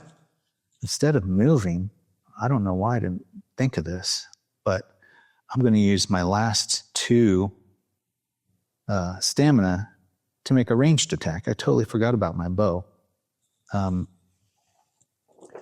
Line of sight for making attacks is listed on page 8 as well. And you can see that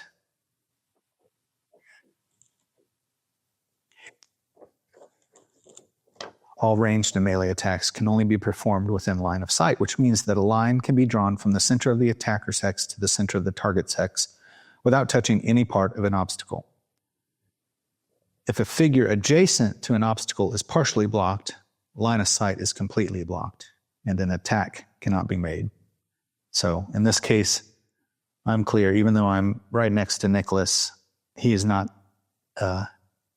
impeding my line of sight to that blighter. So what I'm going to do is attack that blighter with my next action. So shooting my bow, 2. And then my bow gives me 4. And then, so I've got a total of 6 on the blighter.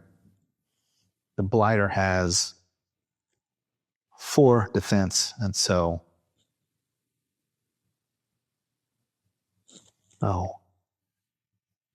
that gives the blighter 2 damage. Oh, where's a 2? All right, so now the blighter is damaged with 2. And so now I'm going to, again, use my last stamina to make an attack on the blighter. I'll go ahead and just reset that, knowing that I've spent that 1. So I'm going to attack this blighter again. 2 and 3, that's the difference is 1. My oak bow gives me 4, so I have 5 on the blighter. His defense is 4, so that gives me 1 more hit. I'm going to give him, that's 3. And I have no more stamina. That's all I can do. So I will again start the threat phase. And again, the threat phase just repeats this order of attack, starting with Nicholas. So I'm going to go ahead and do that. Nicholas is going to attack the blighter with 5. The blighter has 4 defense. The blighter takes 1 damage. And then I can, after my attack, I could move, but I think I'm going to stay here. Probably the best thing for both of us to do. Okay. So the cursed wolf has been eliminated. The blighter now go. Oh, you know what? I forgot to make this blighter move. This blighter would have moved 1 toward me, so actually it would have moved, then tried to attack when nothing is there, and then it would have moved south. So it would have been here. Everything else stays the same. But this blighter is going to go first, and it is going to attack Nicholas. So it attacks with 6. Nicholas has 5 defense. He can't do anything about it. So Nicholas takes another damage. Nicholas has 3. Again, he has 5 health. So Nicholas may be in trouble if we don't take care of these things. This blighter is going to attack me with 6. It's going to roll northeast. It's going to hit me on the northeast. I have 4 defense. It's still going to be able to hit me. So this one is damaged. My health is not yet damaged yet because my weapons and my shields are taking the damage for me. The blighter has gone. This one has gone. And now we start again. Back to my stamina. And now I'm going to attack this blighter. I'm going to go ahead and roll. 4 and 2. 2 plus my bow, 6, 8 damage. The blighter has 4, so that is 2 more. The blighter has 6 health, and it is gone. And I get 1 more XP for defeating that blighter. He's gone. Now that took 1 stamina. I've got 2 left, and I am not going to be able to move and shoot the blighter. I've been forgetting to add 1 to my attack roll with my marksman. That's okay. I'll remember that for next time. So what I'm going to do is go ahead and move up here and end my turn. Okay, so now, again, the threat phase starts when Nicholas gets to go. He's going to go ahead and attack the blighter with 5. And the blighter has 4. It takes a damage automatically. I think he would have had 2 now, because I think I forgot to add that 1 damage to him the last time. We'll just do that. And so now the blighter goes, he is going to attack the one with the most health, and that is now me and not Nicholas, because Nicholas has 5 health. But he is only down to 2 health, and now the blighter is going to attack me. So it's going to attack me with 6. It always rolls. When you get attacked as the volunteer, you always see which direction you get attacked from. Okay. So now it hits at the northeast again. This sword is taking its last damage. Now, if it gets hits again, now it's removed from the game. But it's taken its last damage that it can before it's destroyed. So that's the hit that it took. It's not going to move because it's trying to entrap, and it's next to both of us. And so now we're back to the volunteer phase, which means I get to make a final attack. Hopefully I can take this guy out. 4 plus 4, 8, plus the 1, 9. The blighter's defense is 4. 4 divided by 9 is 2. It has 4 damage, but its health is at 6. So it's not quite dead, but I do get to attack it again. That was 1 stamina used. So I'm going to use another stamina to attack it. 2 minus 1 is 1, plus 5, 6. It takes another damage. So close. I think I should be able to kill it with my 1 stamina left. Yep, 4. But 4 easily. That will take care of that. And I get 1 XP for killing it. And we survived. So let's see what we do here. All right, so we go back to our instructions. Nicholas and I, we have defeated all the threats. We've met the victory condition. So now we go to victory 313. The creatures lunge and swipe with razor-sharp claws from the shadows of the black fog. You and Nicholas counter each strike with precision until at last you stand victorious. Gain any 1 attribute. So these are the ones that I already had. I'll go ahead and gain. I'll gain a blessing here. And at this time, I can go ahead and refill what I've got. All right, so we're back to the story. As the battle ends and the last of the creatures fall, you and Nicholas become aware that the final test has been passed. However, you know better than to let your guard down. While reaching for the torch-lit door, you hear a voice on the other side call out, "Come in." It's the burlap-dressed man, Maalab. He smiles in a way that says he enjoyed what you just experienced. "Just be thankful it wasn't my brother testing you," he says in a serious tone. "I'm Maalab. Tell me what you need from me." Nicholas tells Maalab his secret of the Nephis and his desire to use them as a weapon. At first, Maalab is repulsed. But when Nicholas hints that the kingdom could become theirs to rule, Maalab warms to the idea. "Ah, yes. The age-old dilemma of war. Bodies without souls, soldiers without will. A common request, but one that requires a rare ingredient to fulfill." Nicholas asks, "And what might that be?" Maalab says, "Eden dust, a substance of great potency, found only in the Lost Woods." Nicholas says, "The Lost Woods? Are you sure we must go there for the—" Maalab, with a wide grin, interrupts, "Fear not, my friend. You won't be alone. You'll have this hero with you, won't you?" As he nods toward you. "Together you'll retrieve the Eden dust for me." Nicholas, turning toward you. "The Lost Woods is not a place where my men like to venture. You have proven yourself worthy of battle, and if you go with me, we can do this."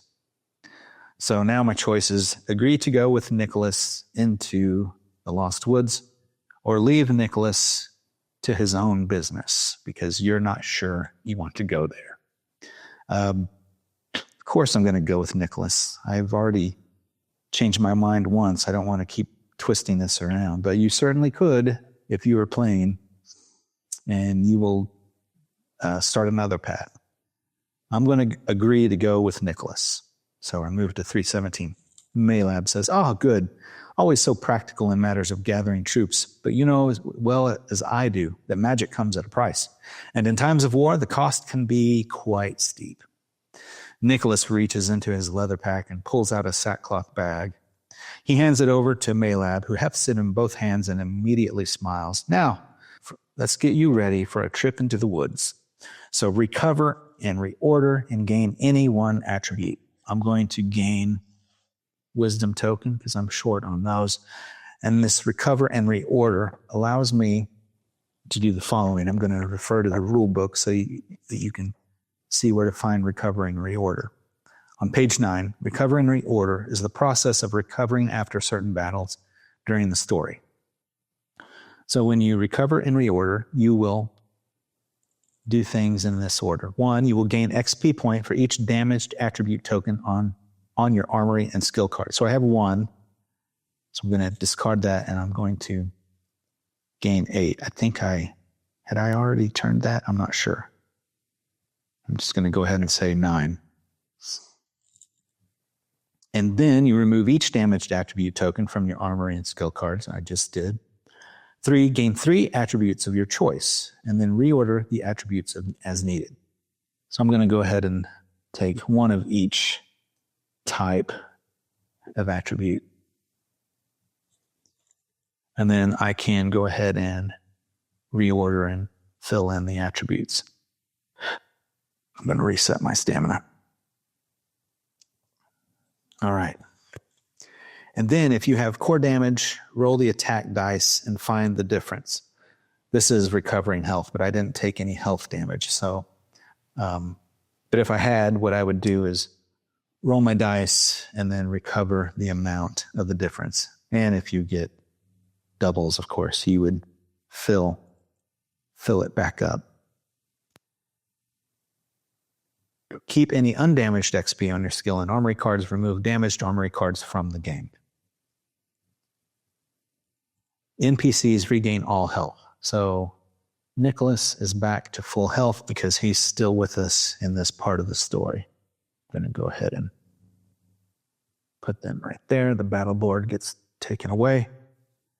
And that is what the recover and reorder does.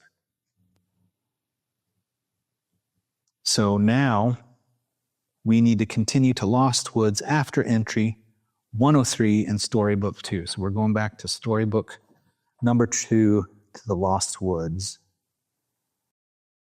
Before reaching the woods, Nicholas directs his men to return to the hideout, charging them to have the army prepared upon his return. You and Nicholas then enter the woods to find the elusive flower called Eden Dust. Legend has it that when the world was young and man walked with God, the first of these flowers bloomed in the gardens of Eden, their vibrant hues a testament to the beauty of the divine. It is said that these flowers possessed properties imbued with the power to sustain life and to tame even the wildest of creatures with their sweet fragrance. Throughout history, the purple flower has been sought after by kings and sorcerers alike, each coveting its mystical properties for their own ends. As you venture deeper into the woods, you come upon a fork in the road, 2 branches winding into the darkness. To the left, a narrow trail snakes through a dense thicket of thorns, promising a shortcut, but at the risk of becoming ensnared in sharp brambles. To the right, a winding path leads through a murky swamp, where a foul smell awaits. So my choice is to take the left path or the right path. I'm going to take the right path. The right path is the murky swamp. 108. As you get deeper into the woods, the path gradually grows more muddy and swamp-like. You need to be alert for flesh-eating leeches that are known to live in habitats such as this. Test Wisdom 4. If I fail, add 1 damage to my core. All right, this should be pretty easy. 5 -4 is 1, 2, 3, 4. That gets rid of my wisdom, though, from my pool. Okay, but I passed. At last, the path leads you to a weed-infested bog, where the ground beneath your feet is soft and squishy. The air smells of decay. Luminescent fungi dots the landscape. Amongst the stones are the vibrant purple hue of the Eden dust flowers. And then, oozing slimes bubble up from the muck. Their tendrils reach out for any form of food they can find. Prepare the following battle board as shown. Alright, so I need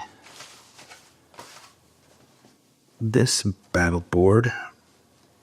It looks like I need some power tokens. Let me read these. So you put these in place. Here, here, and here. Special instructions. Let's see. I'm supposed to go here, and Nicholas is there. Special instructions. This battle map represents the swamp where you must collect the Eden dust flowers, represented by the purple power tokens. So these are the Eden dust flowers. You must navigate the swamp, collecting the Eden dust flowers as you go. Use the following turn order. 1. Move all volunteers and Nicholas 1 space clockwise. So, this should be easy enough. 2. Roll the compass die and place an oozing slime token. Southwest. So, I need to find my oozing slime tokens. I think these are my oozing slimes. One in the southwest. 3. Repeat. Okay. So I just repeat this sequence. And it gives me further instructions here. When entering a space with a power token, collect the power token. So I'll collect this one.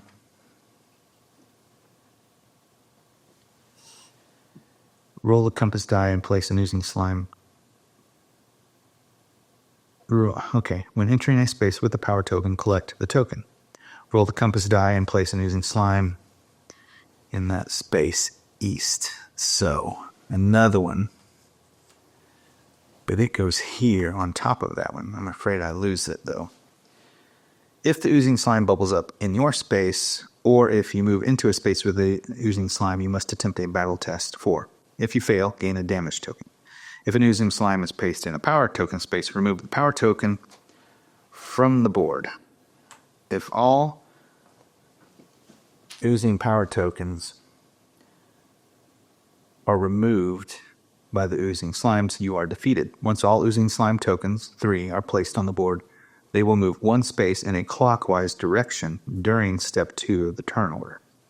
Continue moving clockwise around the swamp, collecting Eden dust tokens until the volunteers and Nicholas reach the exit space S, the south. Alright, so now I just continue this sequence here. And that's all I can get right now. So, I've got 2 power tokens. Now I roll for another slime, east. So if that was taken, southeast. Okay. This is the last slime token. And now I move again. Looks like I need to do. So I've got 3 slime tokens now. Once they are placed, they will move 1 space in a clockwise direction during step 2. But now I'm back to step 1 where I need to move into this space. And looks like I need to do a defense test of 4. 5 minus 4 is 1, but I do have 1, 2, 3, 4. Let's see, yeah. 1 from there, 2, 3, 4, 5. Yeah, I won, so I'll remove that token. He's defeated. That one gives me 2 XP points. So 10 and 11. I'm about to level up. Alright. And now I've moved that. I've defeated, and now I need to place another will actually place an oozing slime token south. So it will come back. Actually, it doesn't say.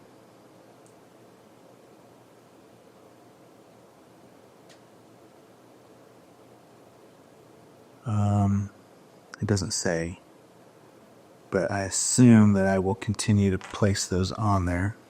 And then during this, they all move in a clockwise direction, so. But they can't. So they will continue to move, and that's actually beneficial because now I'm at the space. So I leave and I go to the victory condition collected, the Eden Dust, 111. With the precious Eden Dust flowers safely in hand, you and Nicholas carefully make your way back through the swamp to the murky woods. Record the keyword flowers. I'm getting my keyword list here and write down flowers. Okay.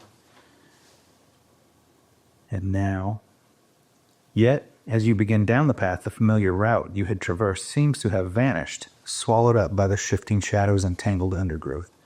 The once clear trail has now twisted and turned into bewildering patterns. With each step, you fight against the disorienting maze of the woods, determined to find your way back to safety.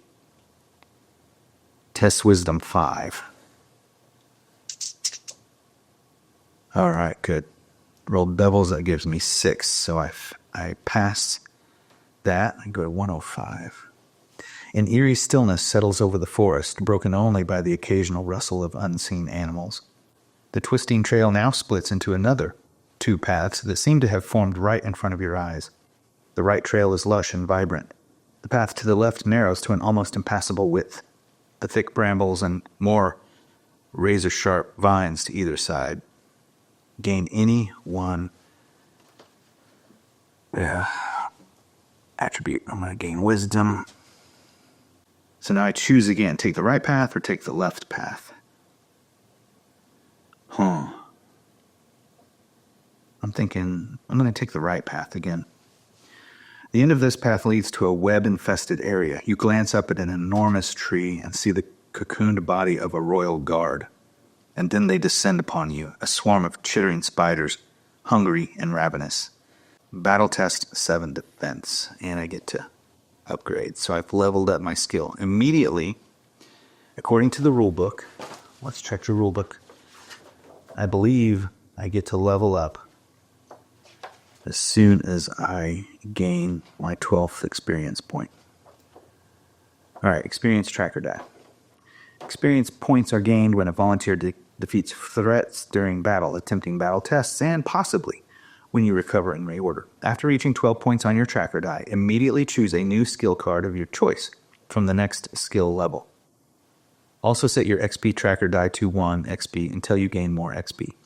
However, any XP gained over 12 during an instance you are rewarded XP should carry over.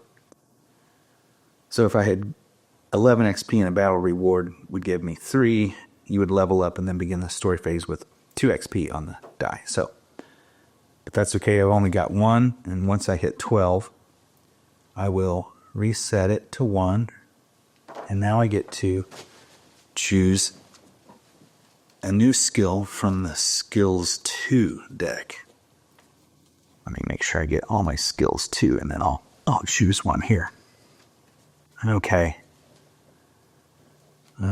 Ray of Light. After taking damage, spend any one attribute to heal 3 on armory or skill cards. Shield Bash.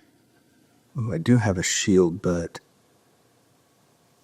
I would have to replace my actual shield, so I can't actually do Shield Bash as a ranger. Can't do Stalwart. Well, I could if I got rid of my shield. And this is interesting because this would give me,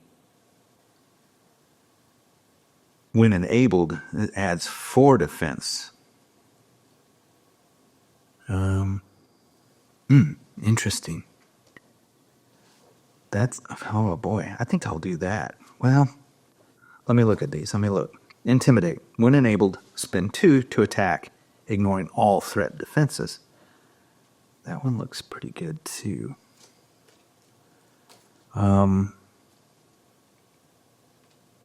Fortitude, heal 1 damage on any card during your turn. Sacrifice, you may damage your core instead of armory or skill cards. When you do, add 1 stamina each time. That's interesting. Maybe I'll do that. That would keep me going. Evade. When targeted, switch spaces with an adjacent non-attacking threat. The threat takes the damage intended for you. Interesting. Adrenaline, when enabled, if core damage is at maximum, add 4 to your attack roll. It also gives me another stamina point. I kind of like that one too. But Ray of Light looks good too. After taking damage, spend any 1 attribute to heal 3 on armory or skill cards. I'm going to do Adrenaline. That way I can add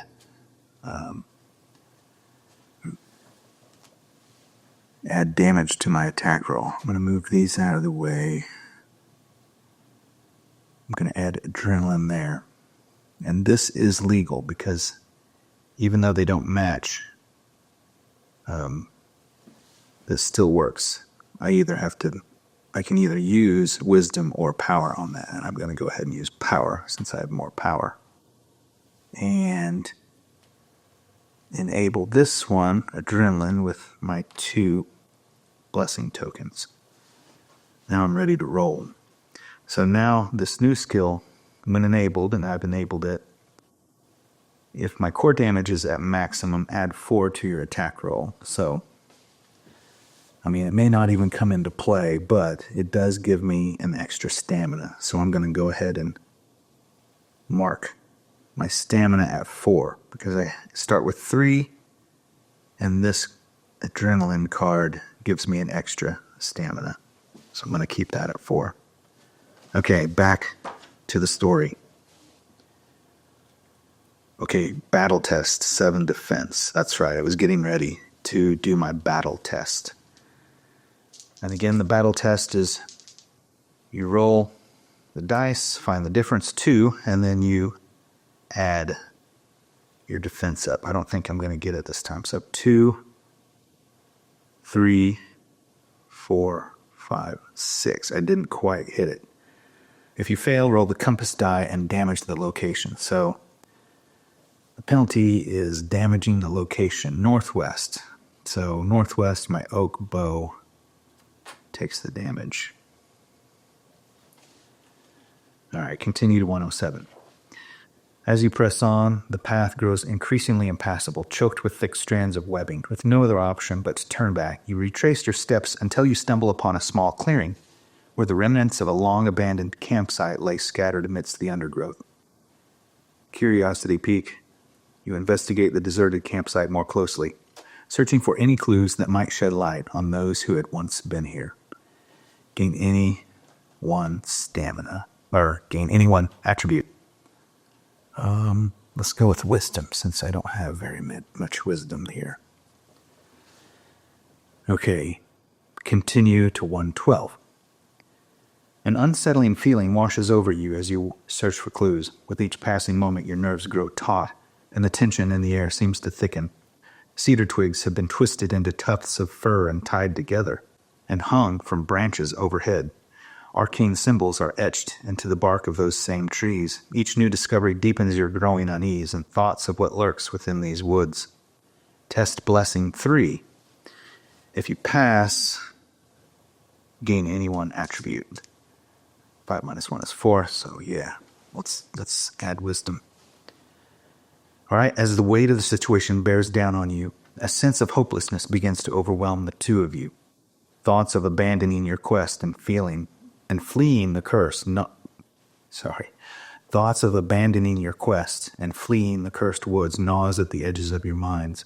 Nicholas seems to be staring into the woods, his face a blank mask, showing no emotion. You need to break the hopeless feelings that darken the atmosphere of this campsite. Test Wisdom 3. Oh, all right. Passed easily with those double 2s. Pass. 114. Just as darkness threatens to consume you entirely, a spark of determination flickers to life within you. A newfound clarity, you focus your gaze on the dense thicket of trees that surrounds you. A glimmer of hope emerges, a hidden path concealed in the tangled undergrowth. With renewed vigor, you shake Nicholas from his stupor and point to the hidden path. You both begin hacking through the gnarled branches and brambles until you see them, a patch of Eden dust. You fall to your knees and gather up as many of the precious flowers your pack can hold. With your treasures secured, you continue following the path which leads down into a rocky gulch full of the biggest trees you've ever seen. All right, it says record the keyword flowers if you haven't already. I've already found some. We've just found more. Gain 2 of any attribute. I'm going to again go for wisdom, and let's add blessing just in case we lose some there. Continue to 119. The gulch is devoid of the dark brambles and undergrowth, but you stay alert for any sign of danger. The air is thick with the cloying scent of decay. It is also suddenly very cold. The path turns into a stretch of forest where skeletal, leafless trees loom overhead. Suddenly, the ground gives way beneath your feet, revealing a chasm lined with jagged rocks. Test Power 3. Let's see. I've got 2. Go ahead and spend that power to pass. Continue to 116. Summoning all your strength and skill, you manage to leap to safety, narrowly avoiding a grisly fate. As you dust yourselves off and continue on the broken path, you emerge into a small clearing bathed in an eerie, frosty glow. In the center of the clearing is something that makes your stomach drop and your mouth run dry. Fur-matted and eyes aglow with an otherworldly orange light, the largest bear you've ever seen. Sensing the dark magic that surrounds the creature, you and Nicholas know you have stumbled upon something far more sinister than you have ever imagined. The bear, a grotesque manifestation of dark magic, stares at you and Nicholas with baleful intent. Its massive form bristles with primal fury, and then it lets out a roar that shakes the ground you're standing on. Prepare the following battle board as shown. So now we have a new battle on a new battle board. All right, let me clear these out of the way. Nicholas is still with me, and I have... Let's see, which battle board do we need? We need this one. We've got rocks in the way. Rock there. A rock here. A rock up here. And then we have water here. And water here. And then our bear. So it's right in between that patch of water. Gotta find that bear. Here's our bear. Big old dark magic bear. Okay, and now the battle that we need to look up is SB2 116, Battlebook page 4. SB2 116. So let's go our Battlebook SB2 116. Here we go. It's just me, Nicholas, and the bear. So Nicholas and I, let me go back to the Battlebook. We start right next to this tree. Nicholas and I, and it shows that Nicholas goes first. All right, the victory conditions are only that Nicholas must survive to gain victory. All right, so we gotta keep Nicholas alive in this one. And he goes first. So he's going to move 2. I should probably try to protect him because he doesn't have much health and he doesn't have any defense. So what I'm going to do is, and the bear moves 2, so he's going to move. I'm going to move Nicholas here so he can at least shoot at the bear. Nicholas will roll the attack dice. If you find the difficulty level too easy, you can always adjust by having the threats roll the attack dice as well and use the difference to add to their attack value. So there's many ways that you can adjust the level to your liking. So let's go ahead and start this threat phase. So Nicholas and then the bear go. So Nicholas is going to attack. He's going to add 2 to his attack of 5, which gives him 6, which does nothing to the bear because the bear has a defense of 8. This is going to be a hard battle. So Nicholas is going to he gets to move 2, his choice. So I'm going to move him down to protect him because our main goal is to keep him alive. All right, now it's the bear's turn. He's going to move 2 to the least healthy, which would be me. And it's going to move 1, 2, and it cannot attack because it is a melee weapon. So now it's going to move 2 to the closest obstacle.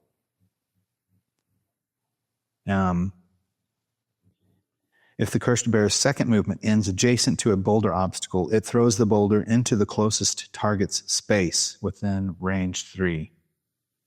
So it can move 2 and still be next to an obstacle. So that's what it's going to do.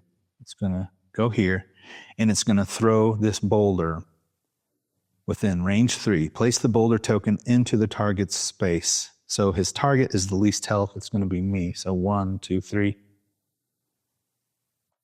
Right on me. So now I roll for compass die damage. West. So I go to my west side, and since I have 2 cards here, I can choose which west card. Both of these count as west. So the target moves 1 space in the opposite direction of the roll. So I'm going to move east, and I'll move down, and I'm going to damage this card as my west card. If he were to hit Nicholas, the NPCs take 1 unblockable damage. So I really got to watch how I move these guys around. Okay, so now their turn is over, and now it's my turn. And I need to get into range because I got to take this bear down. So what am I going to do? All right. I've got 4 stamina. I could go 1, 2, 3. I'm going to have to get up right on him. Or I could see 1, 2, 3. I'll have to be right next to them. And then I'm going to attack the bear with my oak bow. So that's 1, 2. I've just used all of my stamina to move and attack. Come on, give me a high number. All right, 4. We get to add. All right, so this is still considered enabled. If I have an attribute there, even if it's damaged, it still counts as being enabled. Now, if he gets hit again, it's not enabled anymore. So it's enabled. I get to add 2 to my attack roll. So I've got 4, 6, 7, 8 hits. And I put 1 damage on the bear. And the bear's health is 10. So this is going to be a tough, long battle. And I have no more stamina. Oh, I'm going to make sure I add 1 to my attack roll. That still would have only gotten him 1 because, as I forgot to do the last time, a threat's defense divides what I hit it with. So I have to at least hit it with 8 or to put a damage on him. And so my turn is over. I'm going to reset my stamina. And adrenaline may come into this if my core damage is at maximum. Add 4 to my attack roll. We will see. We will see how this turns out. Although I'm not very certain that this is going to turn out well for me this time. Okay. Back to the threat. So Nicholas now gets to go. He gets to move 2. I'm going to go ahead and move him 2 here. Actually, I could move him 1, 2. He'll still be in range. Now he's got to roll something really good. Okay, 3 plus his 5. It does give him 8. So he does damage the bear with 1 damage. That's good. So now he gets to move 2. I'm going to have him move away from the bear. Now the bear gets to go. Least health, he's going to move toward me. And he gets to hit me with a full 10. So 10, where does it hit me? North. Great. Right on top of my head. And I have to divide that by my shield. 1, 2, 3, 4. Divided by 10 is 2 hits. So I'm going to take 2 damage. Right on my head. Okay, and now the bear will move 2 to the closest obstacle. And it's going to now throw that at me. And again, I'm going to get hit. So I roll to see where it hits me. Northeast, right up here. So damages that, and then I move 1 in the opposite direction. So it moved me right next to the bear again. Okay. But it is now my turn, and I'm going to use my oak bow again because it gives me more damage, and I'm right next to him, so I can use my stamina for more attacks. Now that I don't have to move, this could be a very good thing. So let's use 1 to attack. 2 is the difference. 2, 4, 6, 7. That's not going to be enough. So I'm going to have to try to attack again.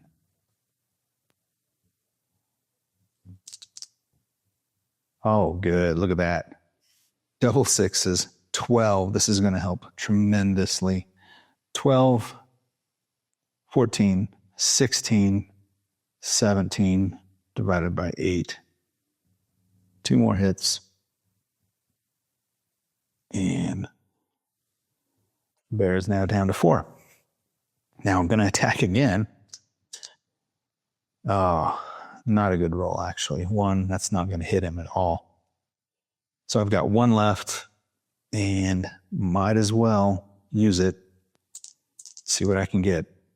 Now, 2, 4, 6, that's not going to do it. 7, not going to do it. So I've used my whole turn to try to hit him. The bear has 4 damage. We gotta get 6 more damage on this thing. Okay.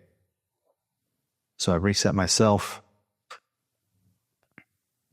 Gonna have to see if my special abilities, if I can do anything. Spend 1 to swap spaces with an adjacent threat and move 2 spaces in the same turn. I don't know that would help me. It's gonna keep coming to me. Okay, now, threat turn. Now, Nicholas, can he get into range? I don't think he can. Yeah, this is going to block his line of sight, unfortunately. So he cannot shoot. But I can move him to... I'm going to go ahead and move him over here. So he can have a line of sight shot on the bear next time. All right, now it's the bear's turn. All right, he doesn't have to move because he's right there. He's going to hit me with 10. And where does he hit me is the question. West. All right, so hits me to the west. I'm going to go ahead and damage this one because it's still on a western card. I don't have to damage the card itself. I can choose this one since it's connected. So I'm going to have it hit that there.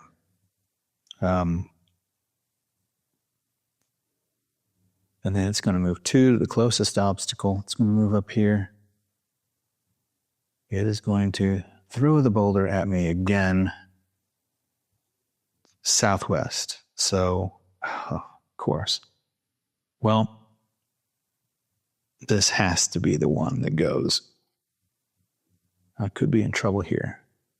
So it hits me southwest. I have to move northwest, but I can't, so I move down. And I'm not in a good spot. Not in a good spot at all, because now I have to move to get line of sight on him. Okay, well, here we go. 1, 2, 3. I've got 1 left to attack the bear. That's not good. That's not going to help. That's not going to do anything. So my turn is over. And we go back to Nicholas. So Nicholas has line of sight on the bear. And there is no distance for NPCs. You only need a clear shot. So Nicholas is going to roll. 1 plus his 5 isn't going to do anything. So, might as well keep him in line of sight of the bear, because the bear is going to continue to go after me because I have the least amount of health right now. So again, the bear is going to move toward me. 2, going to get right next to me again and attack me with 10. Where does he hit me? South. He hits me right in my shield. So it's going to damage my shield. Still alive here. And now he's going to move 2 to the closest obstacle. He doesn't need to because it's right here. And then he's going to throw it at me again. Where does it hit me? Northeast, right on my iron sword. And it's hit my iron sword. So this is now gone. 1 more hit on my iron sword and it's destroyed. So that attribute token has now been hit and it's gone, and now the sword has no more protection, so to speak. But 1 more hit on that sword and it is destroyed. So that was northeast, and so I move 1 southwest, opposite direction. And now it's my turn. What I'm going to do is reset my stamina so I know where I'm at. I'm going to move 1 into range, so use 1 stamina to move 1. Now I've just got to attack him and hope I get some good rolls. 2 and 6, that's 4, 6, 8, 9. So at least I've hit him once. So he's got 5 damage on him now. Now I'm going to hit him again. Oh, yeah. There we go. 8. I don't think that's going to help me. 10, 12, 13. Now I need to have 16 to hit him twice. But hey, I'll take the damage. 4 more and he's gone. So I can keep rolling doubles. Nope. 2, 4, 6, 7. That's not going to do it. So 1 more attack. 5 and 2, 3. That's not. Oh, yes, it will. 3 plus 4, 7, and then 1 with my marksman gives me 8. So he is now got 7 damage on him. Okay, so that's helpful. But now can I just survive? We will see. I'm going to reset my stamina. Now we go back to the threat phase where Nicholas will go again. Now he's got line of sight. And he's going to roll. I need Nicholas. Come on, Nicholas. Which is going to give me 3. 3 plus his 5 will give me 8. So he now hits the bear. The bear has 8 damage. And now he's going to, I'm going to have Nicholas move 2 up here so he can get another shot at the bear if he needs to. Now the bear is going to attack me with 10. Where does he hit me? East. Okay, that's actually good. He hits me from the east. I'm going to go ahead and damage this skill. Now, if skill cards become damaged to the point that they are removed, they don't get removed. You will never lose a skill card, just the protection that skill gives you. And it doesn't mean you can't use that skill anymore. Skills, once you have them, they are ingrained into your character. Okay, now the bear it's right there. It's got the obstacle. He's going to hit me with that thing. And where does it hit me? In the east. Good. This is actually good. Going to damage this one. And since he hit me to the east, I move to the west. I'll move down. The thing that this boulder does is it makes me use up my stamina to move again. So this is a tough battle, but I think I might be able to come out of it. Let's see. All right, so now it's my turn. I'm going to go ahead and move. I'm going to have to move 2. That's going to use 2 of my stamina. And now I'm going to attack him 2 times. 1, that's not going to do it. 1, 4, 6. That's not. 1 more. Come on, give me some good rolls. Nope. That's not going to do it either. 2, 4, 6, 7. That did not help. Okay. All right, up to you, Nicholas. Give us a good roll here. Back to Nicholas. 6 and 2. 4. That's good. 4 plus his 5 will at least give us 1 hit. The bear has 9 damage now.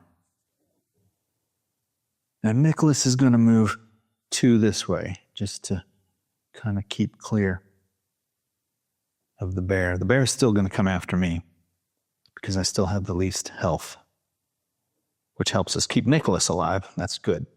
That's a good thing. All right, so the bear is going to move 2 toward me and attack me with 10. Where does it hit me? Northeast. And there it is. My iron sword just was destroyed. It's gone. But it saved me from getting hit.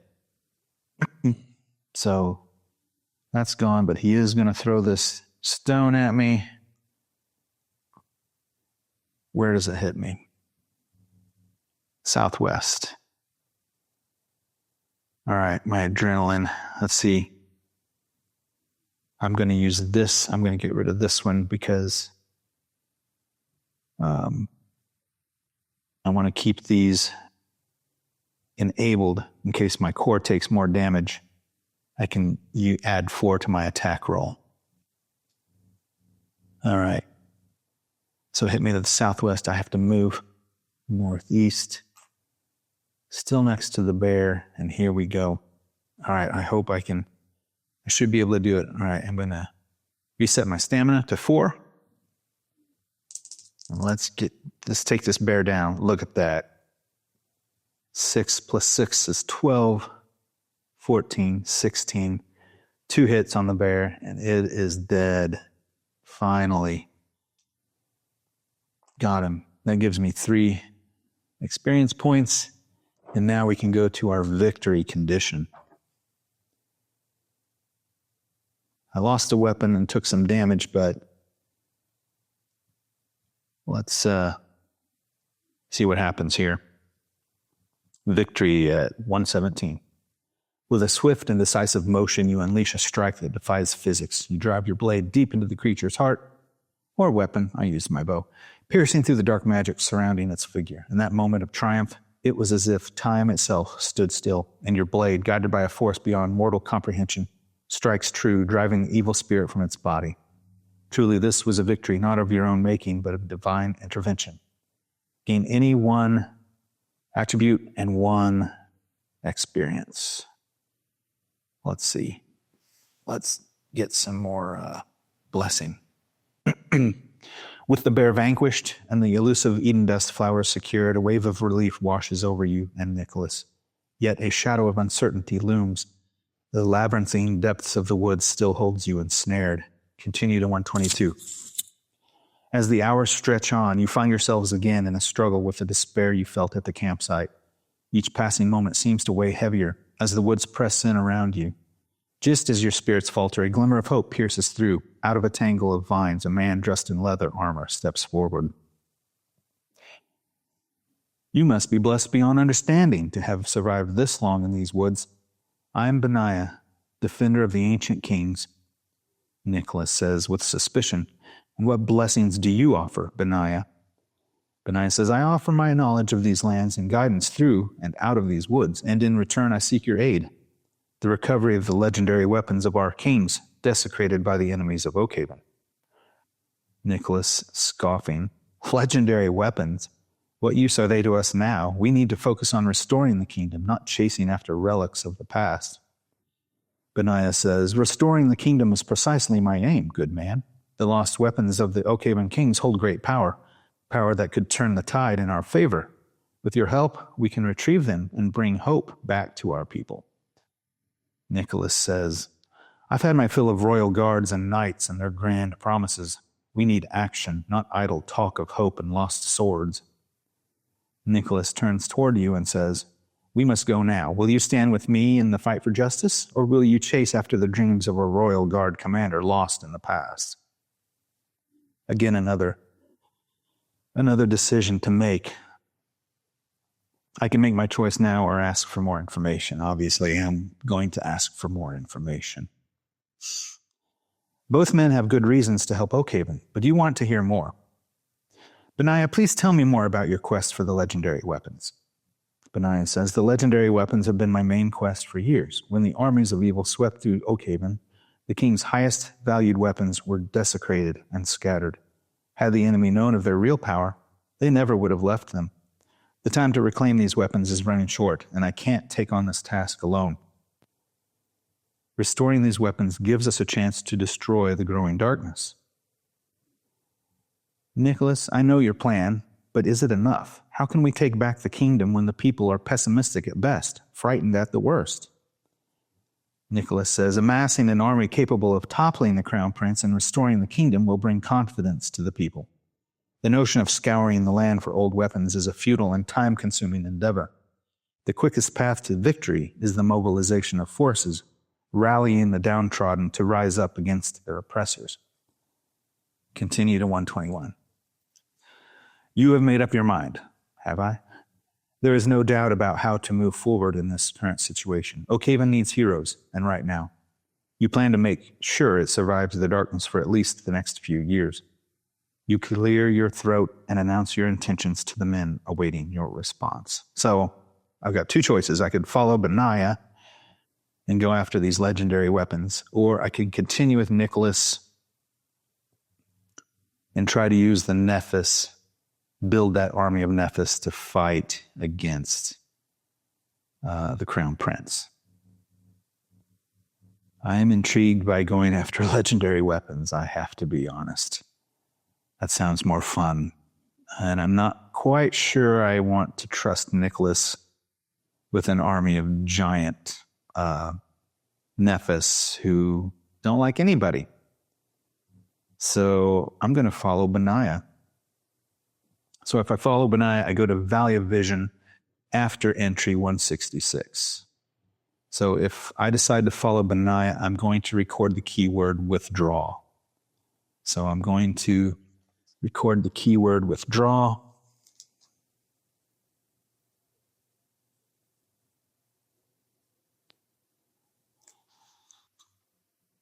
And then go to Valley of Vision after entry 166. And I'll stop there for now. Valley of Vision. It asks me if I have certain keywords. And I actually don't have any of these keywords. I'm going to keep those keywords secret for now.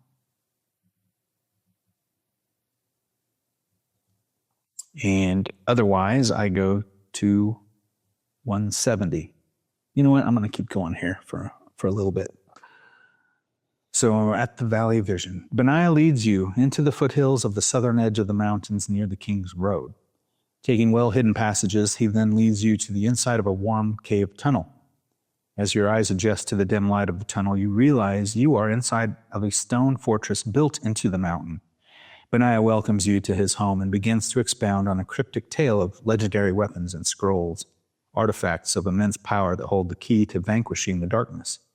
He then confides that he has sought these relics for longer than memory serves. But I assure you, he says, the legends are true.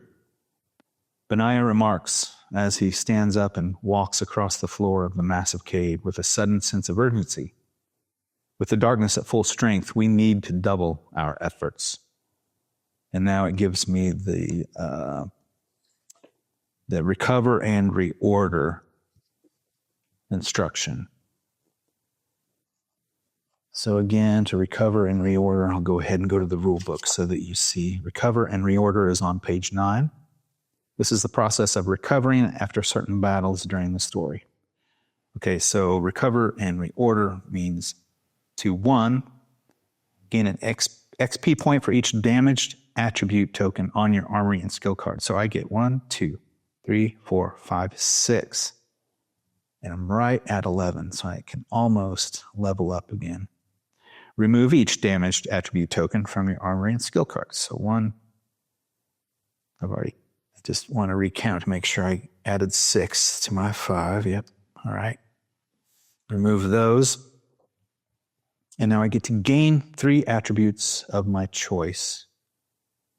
Let's see, I'm going to get 3 blessing because I need more blessing here. So now once I gain those, I can reorder the attributes as needed. I'm going to go ahead and fill up my slots again. I'll use power there. Blessing, blessing, and blessing. So hopefully by now you see how this works on the cards. They act as defense and they help you pass tests and help you gain more XP as you go through the story. So if you have core damage, which I do, roll the attack dice and find the difference. Again, I get to roll the attack dice.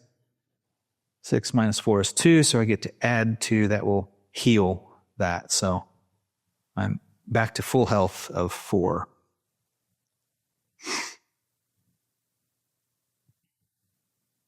I get to keep any undamaged attribute tokens on my skill and armory cards. And then remove damaged armory cards from the game, which I've already done because I got knocked out. So I just have my oak bow now. I'm going to go ahead and keep my stamina at 4 because I've got 3, and this adrenaline gives me 1. And so now, back to the story.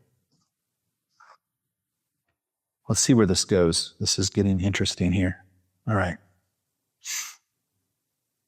After recover and reorder, tells me to go to entry 172. Beniah stops at a weathered wardrobe near the center of the cave. Its wood bears the scars of countless years. As Beniah swings open its doors, your facial expression turns to confusion at the sight inside.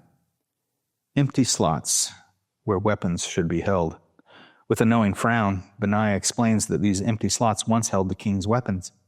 They are lost to the legends of the land. And then with a smile, he adds, the scrolls, however, I've found one, and perhaps you too know of them. Gain 2 attribute. I'm going to go ahead and gain 2 more blessing. And so it tells me I have keywords to go through now. Don't have that one, don't have that one. I don't have that one, so I'll use this last one. I tell him that I know nothing of the scrolls. So I go to 175. Beniah pauses briefly in thought, and then moves to retrieve a gleaming helm and a warhammer from a wooden oak chest on the floor. These, he declares, are most unique artifacts forged in the crucible of ages past, crafted by my own grandfather, who was commissioned by King Hestus.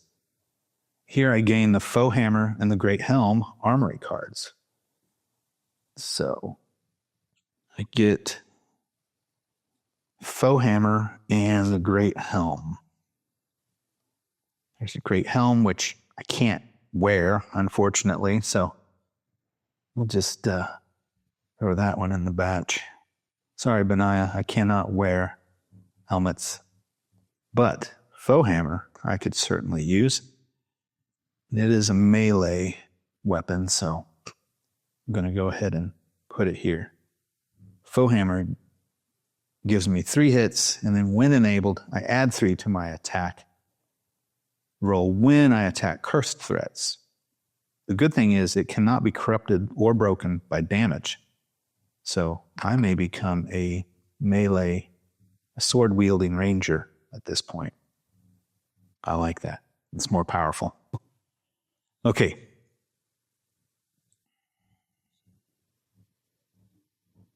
Let's see, where am I? Okay. You will need it where you are going, Beniah continues, his voice grave. Golden Mesa carries old scars for me.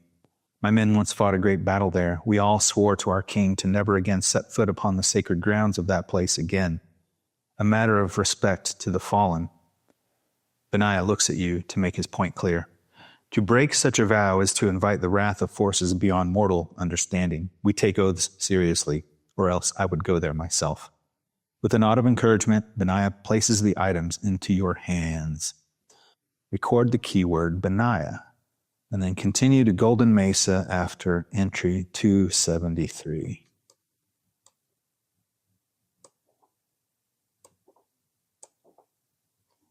All right. Let's start in Golden Mesa at a later time, but for now I'm going to record Beniah. All right, now we're making some headway. These were the flowers. I can go ahead and get rid of those. All right, until next time. Okay, we're back to finish our playthrough. I'm going to stop short here at Golden Mesa, just because I want you to be able to experience the rest of the story for yourself. And this is just one of many paths that are possible for you to take playing Dispel the Darkness 2nd edition. But what I'm going to do now is play through some of Golden Mesa so that you can see some of the things that take place inside. You stand at the base of a rugged cliff wall within the range of small mountains north of Caenen Village. Before you is the staircase that will lead you to the Golden Mesa, a narrow, treacherous path hewn directly into the cliff face. To your right, the cliff drops away into a dizzying abyss, the distant river below, a patchwork of green and blue. To your left, the rough stone wall presses close, its surface cold and unyielding. After what feels like hours of arduous climbing, you reach a broader ledge where the path levels out. Here, the staircase ends before a door hewn out of the canyon wall. Entering the room, you see that it's partially caved in. You will need to climb over the debris to continue. Test blessing 4. 5 and 6, we have 1, 2, 3. I'm going to go ahead and spend 1 because I don't want to fail this. Pass, 275. Safely over the debris, you notice a nest of snakes in the corner of the room, and they've also noticed you. They quickly slither through an opening in the wall, disappearing into some other chamber within this ancient temple. Continue. You walk into another chamber that is square in shape. The path through the room forms the axis of its symmetry. On opposing walls is an inscription and a mural. The inscription says, "Confuse and divide their tongues, for I have seen violence and strife in the city. Day and night they go around her upon her walls, and iniquity and mischief are in her midst." The mural depicts a scene of terror playing out over the unmistakable landscape of Oakhaven. The far wall has a large curved opening cut out of the rock. The opening acts as a window with a view of Oakhaven. Gold plates hang from the ceiling, reflecting the evening sunset that streams into the chamber. Continue to 279. All right, now it asks if I have keywords. If you have the keyword Malachi, no. If you have the keyword prisoner, no. If you have the keyword Beniah, Elara, or memory. I have Beniah, so I'll continue there. 284. The window gives a magnificent view of Oakhaven. The sun is already sinking in the sky, and soon the half moon will take over, casting its silvery light across the mesa. As you gaze across the landscape, you recognize many of the places you've already seen: the main road, the village, the watchtower, and others. Your reverie is broken by a breeze that begins to turn the golden plates hanging inside the room. Examine the golden plates, 282. As the half moon ascends in the night sky, its soft light filters through the window into the chamber. The golden plates start to shimmer more intensely, reflecting the moonlight in a dazzling display. You watch in awe as the plates begin to slow, focusing the beams of light at a single point, illuminating an ancient statue of a guardian prophet. Illuminating an ancient statue of a guardian prophet.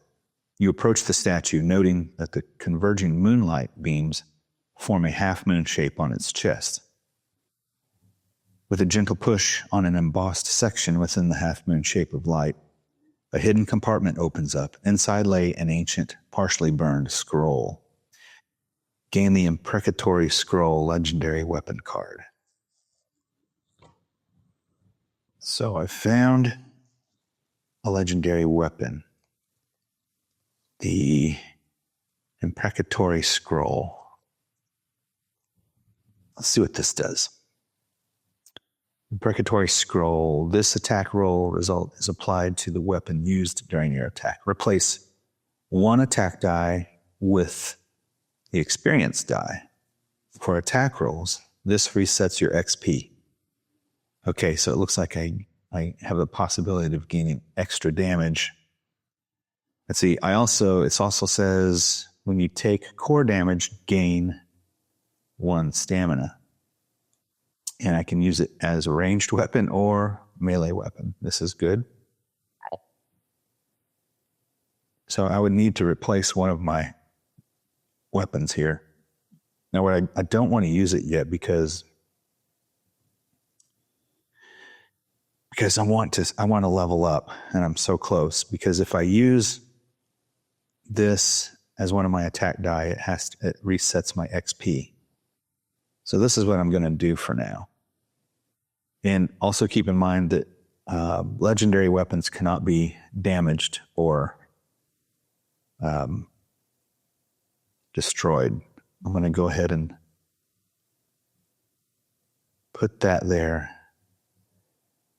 And also, because I can only carry 5 armor, which includes legendary weapons, I'm going to get rid of my woodsman's axe.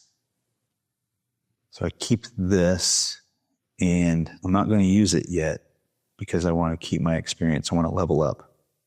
I'll use foe hammer until I decide to use my scroll. Okay, let's continue. 278. A deep rumble resonates through the chamber, shaking the very foundations of the Golden Mesa. The once still air grows heavy with an ominous energy that has been dormant for centuries. Now awakened by your actions, suddenly the statue of the guardian prophet begins to crack and crumble. From within the shattered remains emerges a monstrous serpent. Its scales glisten like obsidian, its eyes glow with an otherworldly fire, and its massive coiled body seems to stretch endlessly into the depths of the mesa. The Dark Guardian, an ancient serpent of unimaginable size, has been roused from its slumber. Prepare the following battle board as shown, and it gives us, again, battle details, victory, defeat. Oh. So let's just look at it. I'm not going to play through this one, but I'm going to take a look at what we're fighting here. Some sort of serpent. Battle SB2 278. SB2 278. Okay, so this one, a queen viper with spore fungus. Gain victory when the queen viper is defeated. So the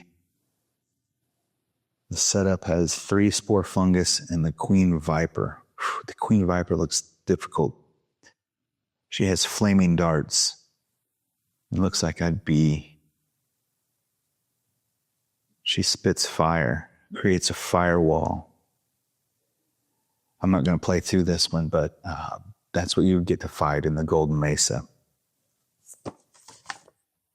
So I'm going to stop this playthrough here because I want the rest of the storyline to be a surprise to you as you play through it yourself. Thanks for watching.